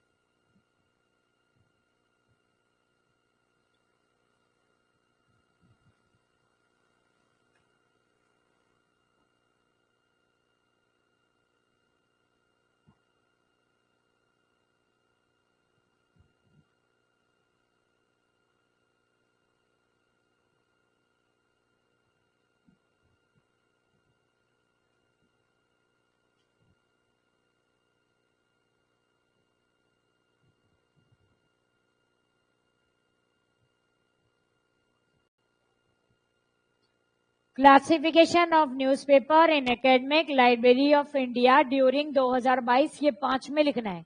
इंडिया तक तो 4 में, ड्यूरिंग 2022 लगा के 5 में.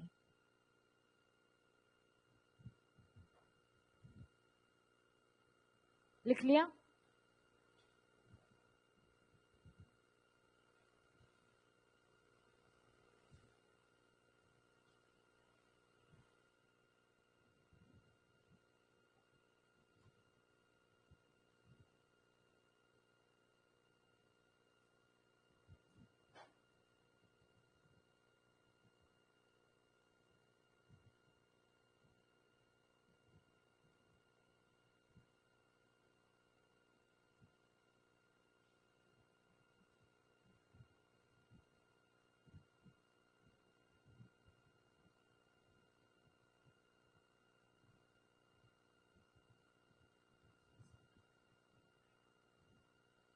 इसमें सारा अभी आने दो।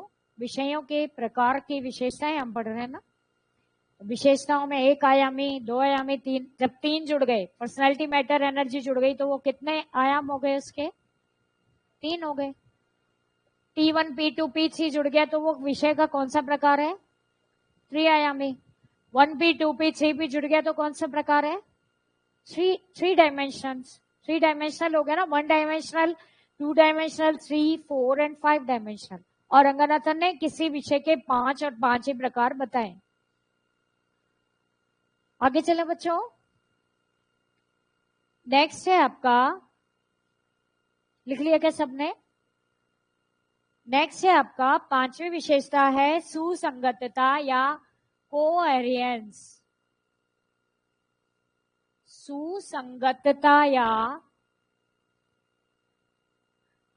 कोहेरेंस।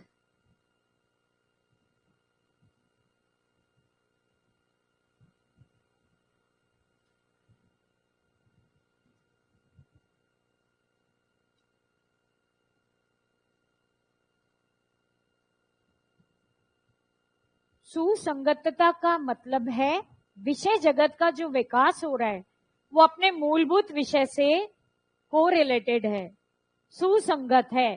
चाहे लाइब्रेरी साइंस में किसी का विषय का विकास हो रहा है, अब जो लाइब्रेरी साइंस में अगर लाइब्रेरी साइंस और एजुकेशन साइकोलॉजी दोनों मिलकर एक नया विषय जन्म ले लेते हैं तो वो होगा इंडिपेंडेंट सब्जेक्ट। यहां मैं कहना चाह रही हूं, अगर बायोलॉजी में या फिजिक्स में या केमिस्ट्री में अगर डेवलपमेंट हो रही है तो वो सुसंगत है, उस विषय से संबंधित डेवलपमेंट है। तो ये विशेषता है विषय जगत की कि विषय जगत में विकास सुसंगत है। जैसे कि लाइब्रेरी साइंस में लाइब्रेरी साइंस से रिलेटेड डेवलपमेंट, या फिजिक्स में फिजिक्स से, या केमिस्ट्री में केमिस्ट्री से रिलेटेड डेवलपमेंट सी हो रही है। जैसे कि आपका फिजिक्स में अगर हम ले रहे हैं केमिस्ट्री में इनऑर्गेनिक केमिस्ट्री, तो इनऑर्गेनिक केमिस्ट्री किससे संबंधित है? केमिस्ट्री से। ऑर्गेनिक केमिस्ट्री किससे संबंधित है? केमिस्ट्री से। तो जो विकास हो रहा है वो सुसंगत है अपने मूल विषय से। लिखिए, विषय जगत का विकास, विषय जगत का विकास अपने मूलभूत विषय से, विषय जगत का विकास अपने मूलभूत विषय से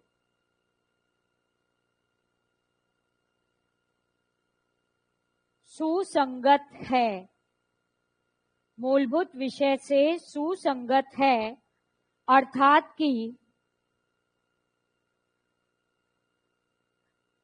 ज्यादातर विद्वान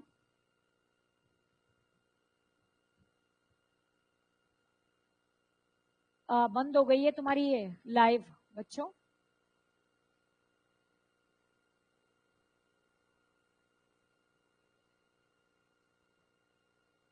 या चल रही है? देखती हूँ। सही है, चल रही है बच्चों। अर्थात कि ज्यादातर विद्वान किसी भी विषय का विकास करते समय, ज्यादातर विद्वान किसी भी विषय का विकास करते समय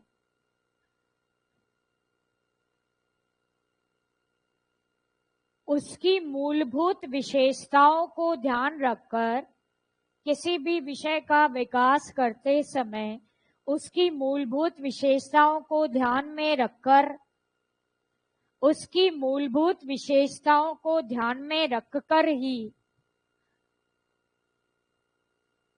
शोध करते हैं, उसकी मूलभूत विशेषताओं को ध्यान में रखकर ही शोध करते हैं। और जो नया विषय जन्म लेता है, और जो नया विषय जन्म लेता है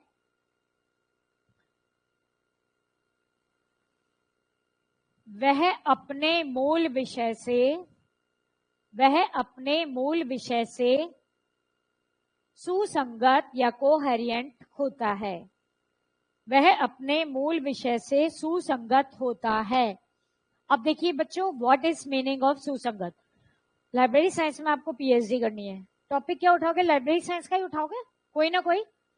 फिजिक्स या केमिस्ट्री का तो नहीं उठा लोगे। तो आपकी रिसर्च का जो आउटकम आएगा वो किससे रिलेटेड होगा? लाइब्रेरी साइंस से रिलेटेड ही होगा। तो ये है सुसंगतता, ये विषय जगत की विशेषता है कि उसमें जो विकास हो रहा है वो डिफरेंट फील्ड से संबंधित ही हो रहा है। लिख लीजिए, जैसे जैसे केमिस्ट्री में ऑर्गेनिक अथवा इनऑर्गेनिक केमिस्ट्री और इनऑर्गेनिक केमिस्ट्री मूलभूत विषय से सुसंगत है। यानी इनऑर्गेनिक और ऑर्गेनिक में केमिस्ट्री की विशेषताएं हैं, मूल विषय की विशेषताएं है। या मैथ्स का भी हमने लिया है, ट्रिग्नोमेट्री, अर्थमेटिक, एल्जेब्रा, वो सब भी मैथ्स की विशेषताएं उनमें भी।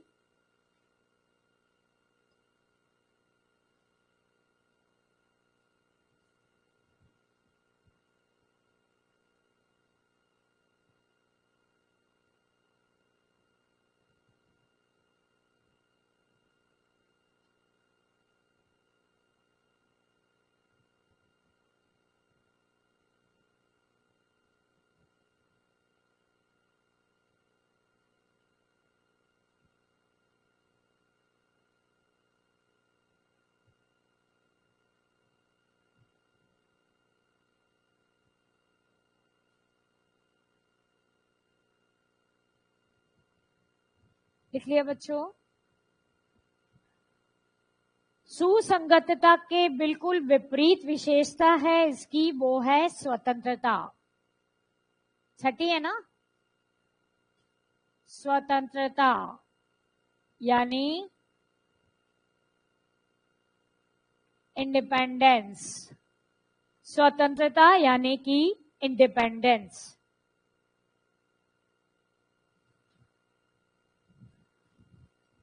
स्वतंत्रता यानी कि इंडिपेंडेंस।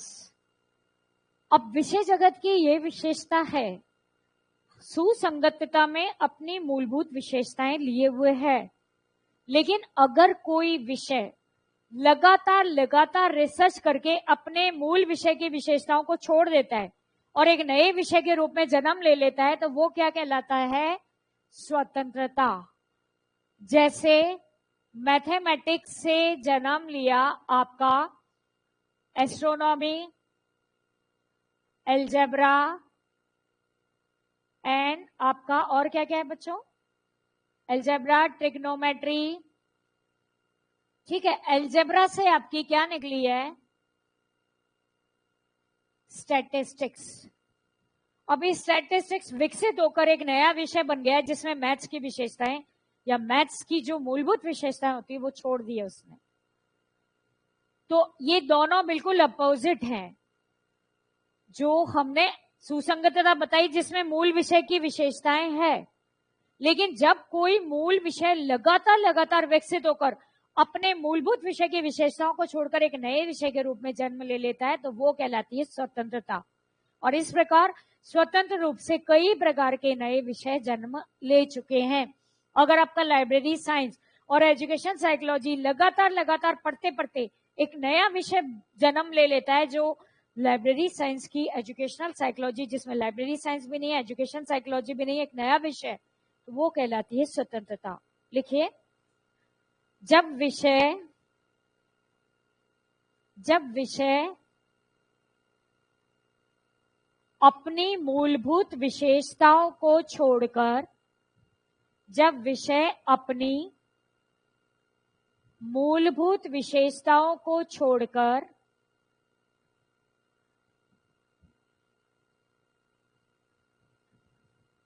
एक नए विषय का जन्म ले लेता है, एक नए विषय का जन्म ले लेता है,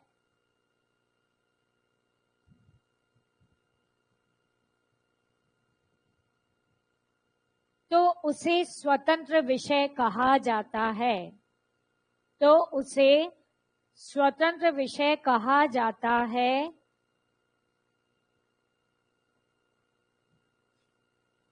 और विषय जगत की यह विशेषता है, विषय जगत की यह विशेषता है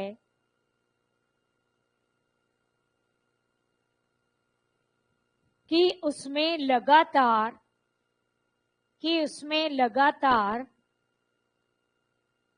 विषय जगत की यह विशेषता है कि उसमें लगातार नए स्वतंत्र विषयों का जन्म हो रहा है, कि उसमें लगातार नए स्वतंत्र विषयों का जन्म हो रहा है। जैसे सांख्यिकीय या स्टैटिस्टिक्स, जैसे स्टैटिस्टिक्स गणित से अलग होकर बना, सांख्यिकीय गणित से अलग होकर बना,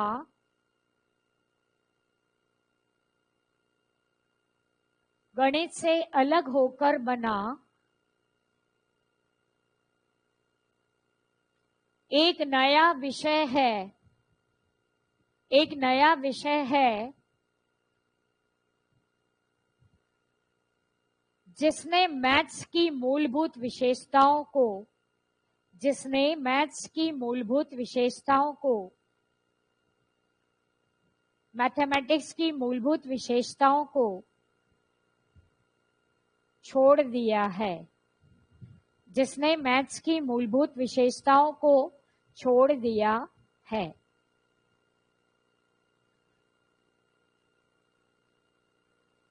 नेक्स्ट है आपका प्रगामी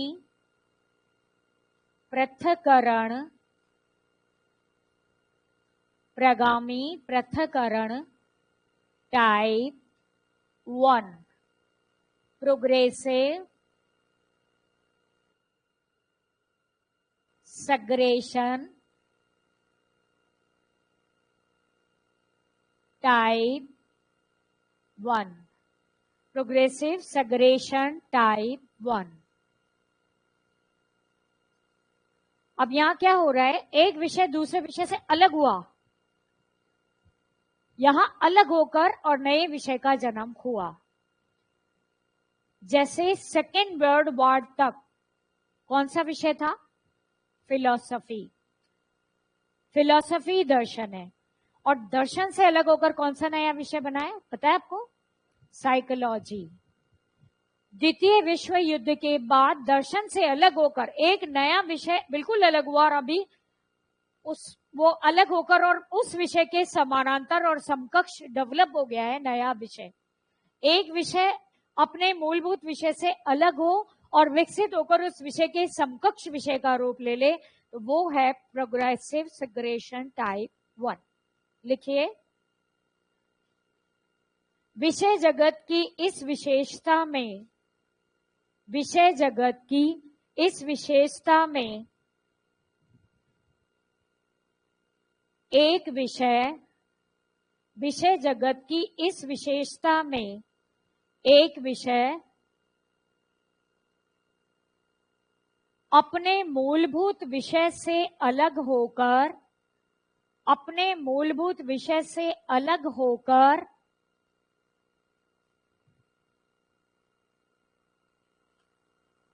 एक नए विषय का रूप ले लेता है, एक नए विषय का रूप ले लेता है,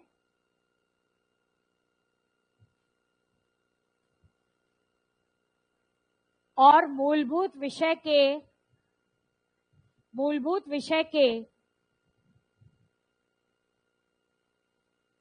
समकक्ष विषय, मूलभूत विषय के समकक्ष विषय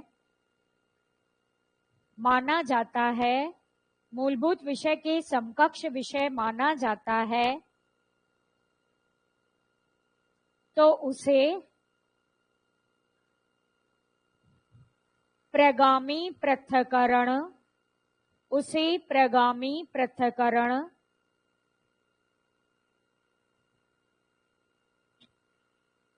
प्रकार 1 कहते हैं, प्रगामी पृथक्करण प्रकार 1 कहते हैं। प्रगामी पृथक्करण टाइप 1 या प्रकार 1 कहते हैं। द्वितीय विश्व युद्ध के बाद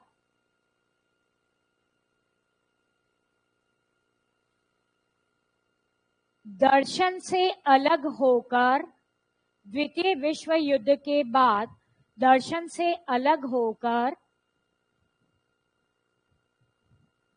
मनोविज्ञान विषय का जन्म हुआ। दर्शन से अलग होकर मनोविज्ञान विषय का जन्म हुआ।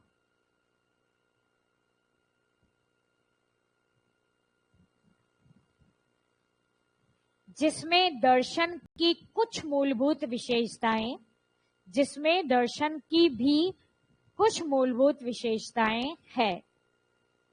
दर्शन की भी कुछ मूलभूत विशेषताएं हैं। तो दो अलग विषय बन गए प्रगामी पृथक्करण टाइप 1। दूसरा है आपका प्रगामी पृथक्करण टाइप 2। प्रगामी पृथक्करण type 2 progressive segregation type 2। Progressive segregation type 2। यहां भी एक विषय दूसरे विषय से अलग हुआ, ठीक है।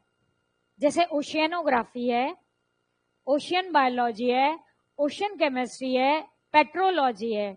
अगर आप आकाश का अध्ययन करते हैं तो वो क्या होता है? Ocean science, space science. अगर आप आसमान का रिसर्च करते हैं तो वो है आपका स्पेस साइंस। अगर आप पाताल का अध्ययन करते हैं, पाताल से रिलेटेड रिसर्च करते हैं तो वो क्या है आपकी? Ocean science.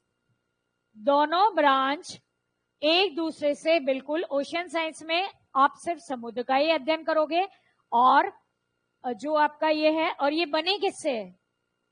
ओशियन साइंस और स्पेस साइंस, ये दोनों नेचुरल साइंस से निकली हुई ब्रांच है, अलग हुई है। अब इसमें आप दोनों का किसी से भी कोई मतलब नहीं है। लिखिए, प्रगामी पृथक्करण टाइप 2 में, प्रगामी पृथक्करण टाइप 2 में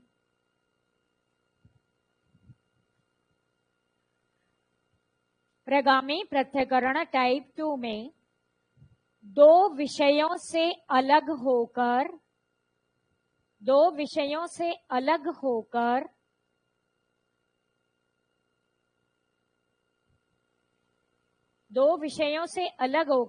नए विचार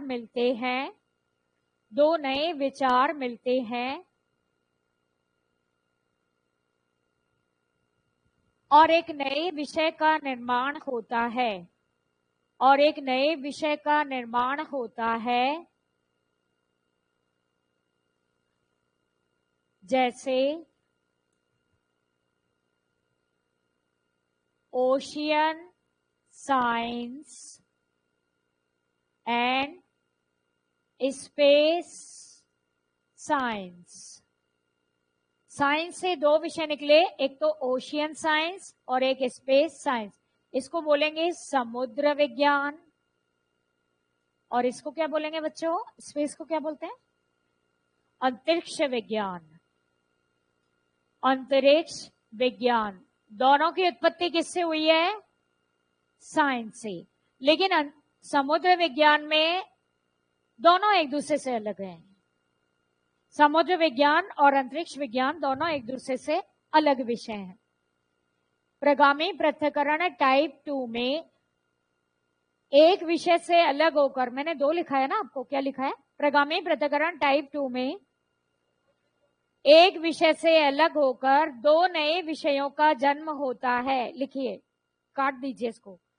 प्रगामी पृथक्करण टाइप 2 में एक विषय से अलग होकर दो नए विषयों का जन्म होता है।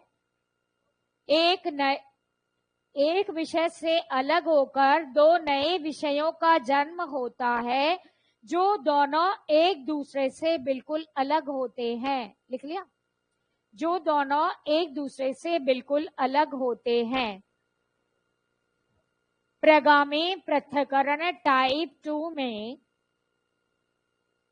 एक विषय से अलग होकर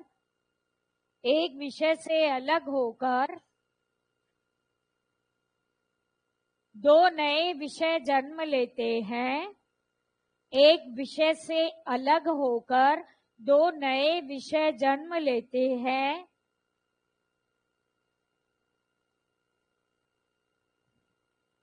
जो एक दूसरे से बिल्कुल अलग होते हैं, जैसे समुद्र विज्ञान तथा अंतरिक्ष विज्ञान।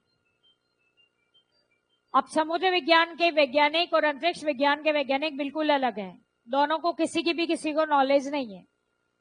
जो पाताल में खोज कर रहा है वो पाताल का महानुभवी विद्वान है, और जो आकाश की खोज कर रहा है उसको आकाश की जानकारी है। अब तीसरा है प्रगामी पृथक्करण टाइप 3। तीसरा है हमारा प्रगामी पृथक्करण टाइप 3।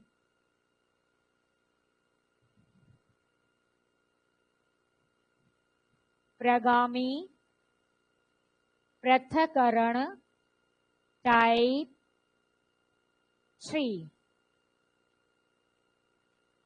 प्रगामी पृथक्करण टाइप 3।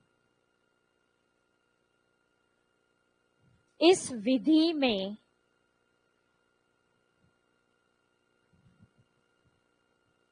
एक विषय से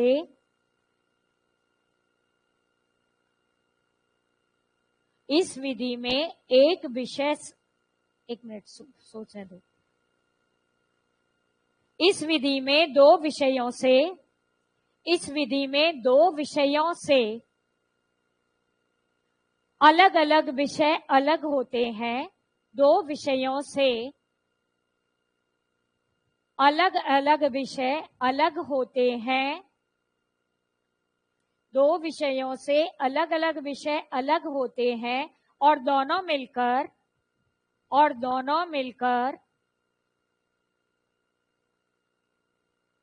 एक नए विषय का निर्माण करते हैं।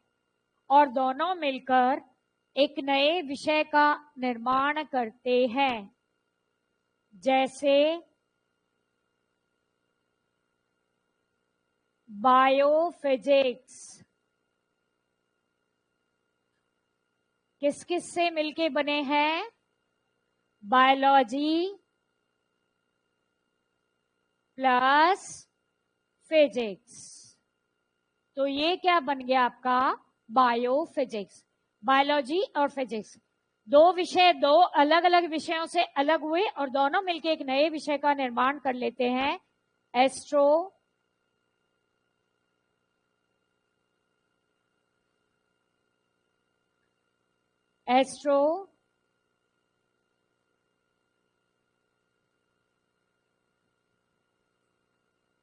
फिजिक्स।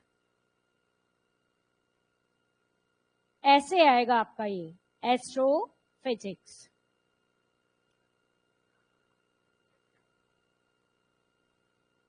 अब जैसे लाइब्रेरी में एजुकेशन साइकोलॉजी जुड़ के अभी ये विषय नहीं बना है, ये तब बनेगा जब दोनों मिलके एक नया विषय बन जाएगा तब। अभी तो लाइब्रेरी साइंस अलग है, एजुकेशन साइकोलॉजी अलग है, आप पढ़ रहे हो, कोई नया विषय नहीं बना है अभी।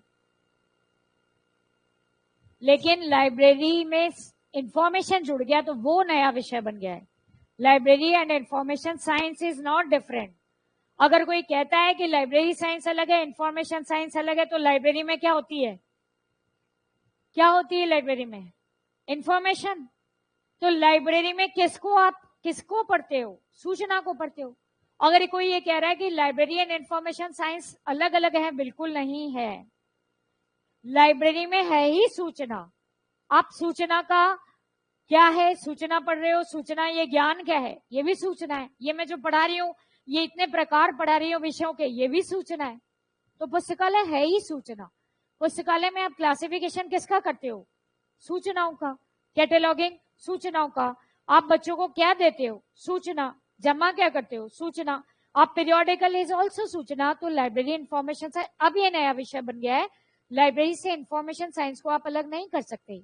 इट इज नाउ 1964 में बन गया था लाइब्रेरी एंड इंफॉर्मेशन साइंस। किसने जोड़ा था पुस्तकालय में सूचना विज्ञान को? पिट्सबर्ग यूनिवर्सिटी ने। पिट्सबर्ग यूनिवर्सिटी ने इंफॉर्मेशन साइंस जोड़ दिया था इसमें, और तब से ये लाइब्रेरी एंड इंफॉर्मेशन साइंस है। अभी लाइब्रेरी साइंस नहीं है। मैंने एक बार कोई आर्टिकल लिखा और उसमें लाइब्रेरी साइंस, तो मुझे तुरंत मेरी जो गुरु थे उन्होंने डांटा कि Vinita, you are not much aware about the subject name. आप लाइब्रेरी एंड इंफॉर्मेशन साइंस की से रिलेटेड हो। your profession is library and information science. It's not library and it's not library science. आपको ये नहीं पता इसका नाम परिवर्तित होके पुस्तकालय। फेसबुक पे लिखा उन्होंने डायरेक्ट मेरा, कोई एड वेड गया था तो लाइब्रेरी साइंस लिखा, तब उन्होंने कहा वेयर इज इंफॉर्मेशन। आपका जो भी कोर्स बैच चल रहा है, where is information, this is not fair. आप इसको पूरा लिखो लाइब्रेरी एंड इंफॉर्मेशन साइंस। तब मैंने बोला फेसबुक पर ही, सोशल मीडिया पे उन्होंने मुझे बोला, सोशल मीडिया पे मैंने बोला सॉरी सर, फ्यूचर में मैं ये ध्यान रखूंगी कि इसको हमें LIS लिखना है, LS नहीं। चलिए अब आ गया प्रगामी पृथक्करण टाइप 3 के बाद नेक्स्ट और लास्ट आपका विषय का प्रकार है 10वां। क्या हो गया है? क्यों बजा रहे हो भाई? बस एक और है ना लास्ट, इसको तो खत्म करें हम। 10वां है आपका प्रगामी पृथक्करण तथा सुसंगतता तथा प्रगामी, नहीं पहले प्रगामी पृथक्करण आएगा बच्चों। प्रगामी पृथक्करण तथा सुसंगतता ऐसे आएगा। प्रगामी पृथक्करण तथा सुसंगतता।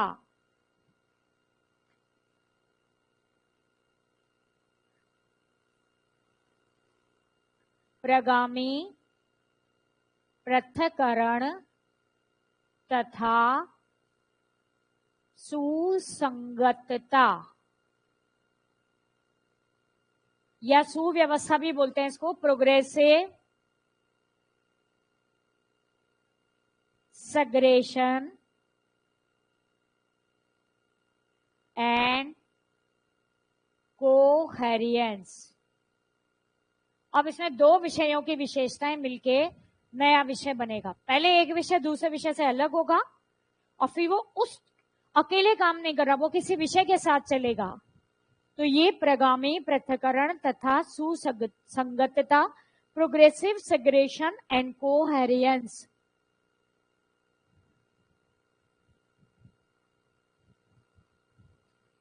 इसके अनुसार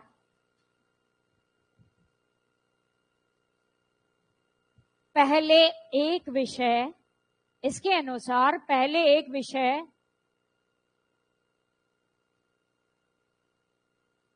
अपने मूल विषय से अलग होता है। पहले एक विषय अपने मूल विषय से अलग होता है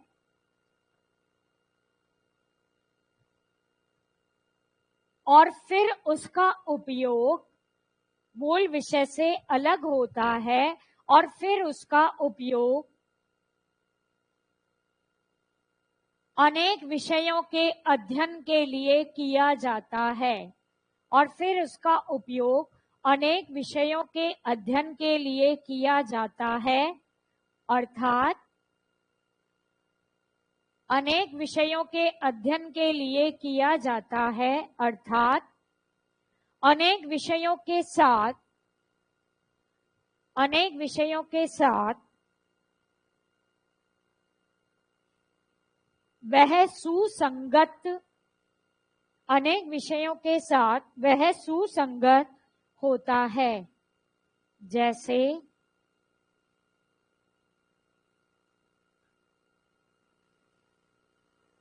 मैनेजमेंट, जैसे मैनेजमेंट, जैसे स्टैटिस्टिकल टेक्निक्स। प्रबंध अपने आप में एक विषय है ना। एक बार लिखना छोड़िए, क्या बता रही हूं मैं। मैनेजमेंट किससे अलग हुआ है? मैनेजमेंट इकोनॉमिक्स से अलग होकर एक नया विषय बन गया। अब मैनेजमेंट किस विषय के बच्चे या किस सब्जेक्ट में नहीं किया जाता? लाइब्रेरी साइंस में आप मैनेजमेंट पढ़ते हो, लाइब्रेरी मैनेजमेंट। हॉस्पिटल में मैनेजमेंट पढ़ा जाता है, हॉस्पिटल मैनेजमेंट। कोई भी सब्जेक्ट है उसके साथ मैनेजमेंट को सामान्य रूप से लागू किया जाता है। स्टैटिस्टिकल टेक्निक है या रिसर्च मेथोडोलॉजी है। रिसर्च मेथोडोलॉजी कहां पर काम नहीं आती है? चाहे आप लाइब्रेरी साइंस में काम कर रहे हो, रिसर्च मेथोडोलॉजी आपका एनटीए यूजीसी नेट के फर्स्ट पेपर में एक पूरा का पूरा यूनिट है ना, रिसर्च मेथोडोलॉजी। हर बच्चे के साथ समान रूप से आता है। एनटीए यूजीसी के नेट में पहला एक चैप्टर है टीचिंग एप्टीट्यूड, है ना। अब टीचिंग एप्टीट्यूड इज ऑल्सो पहले टीचिंग एप्टीट्यूड एजुकेशन से अलग हुआ। अब पढ़ाना केवल एजुकेशन के बच्चों को ही नहीं है, मैथ्स के बच्चों को भी पढ़ाना है, साइंस के बच्चे भी टीचर बनेंगे, आर्ट्स के भी टीचर बनेंगे, लिटरेचर वाले भी टीचर बनेंगे, हिस्ट्री पढ़ने वाले भी टीचर बन सकते हैं ना। तो वो अलग हुआ और उसका हर विषय के साथ यूज किया जाने लगा। पहले अलग होना और सबके साथ। मैनेजमेंट सबके साथ सुसंगत है। स्टैटिस्टिकल टेक्निक हर विषय की रिसर्च में काम आती है। रिसर्च मेथोडोलॉजी हर विषय में काम आती है। या मैं आपको बता रही हूँ टीचिंग एप्टीट्यूड, मेंटल एबिलिटी है ना। Mental ability is also useful in each and every subject. आपका मेंटल लेवल इस लेवल का होना चाहिए टीचर बनने लायक। या केवीएस में देखो सब में होता ना 20 नंबर मेंटल एप्टीट्यूड, कॉमन है आपके, कॉमन आईक्यू से रिलेटेड क्वेश्चंस होते हैं। तो ये सब है प्रगामी, पृथक्करण और सुसंगत हर विषय में लागू होंगे। एनटीए यूजीसी नेट के फर्स्ट पेपर की सारी यूनिट इसी प्रकार का उदाहरण है, प्रगामी, पृथक्करण और सुसंगतता। क्लियर है बच्चों? ये है आपके विषय जगत के एट्रीब्यूट्स या गुण, एट्रीब्यूट्स ऑफ सब्जेक्ट्स। अब हम आगे कल पढ़ेंगे, जो भी कल में शायद आपको modes of formation of subject पढ़ाऊंगी। विषय निर्माण की विधियां बहुत बहुत बहुत इंपॉर्टेंट है। इस यूनिट में अगर यही सिलेबस है तो ये इससे आप मानिए 2 क्वेश्चन आएंगे, मोड्स ऑफ फॉर्मेशन।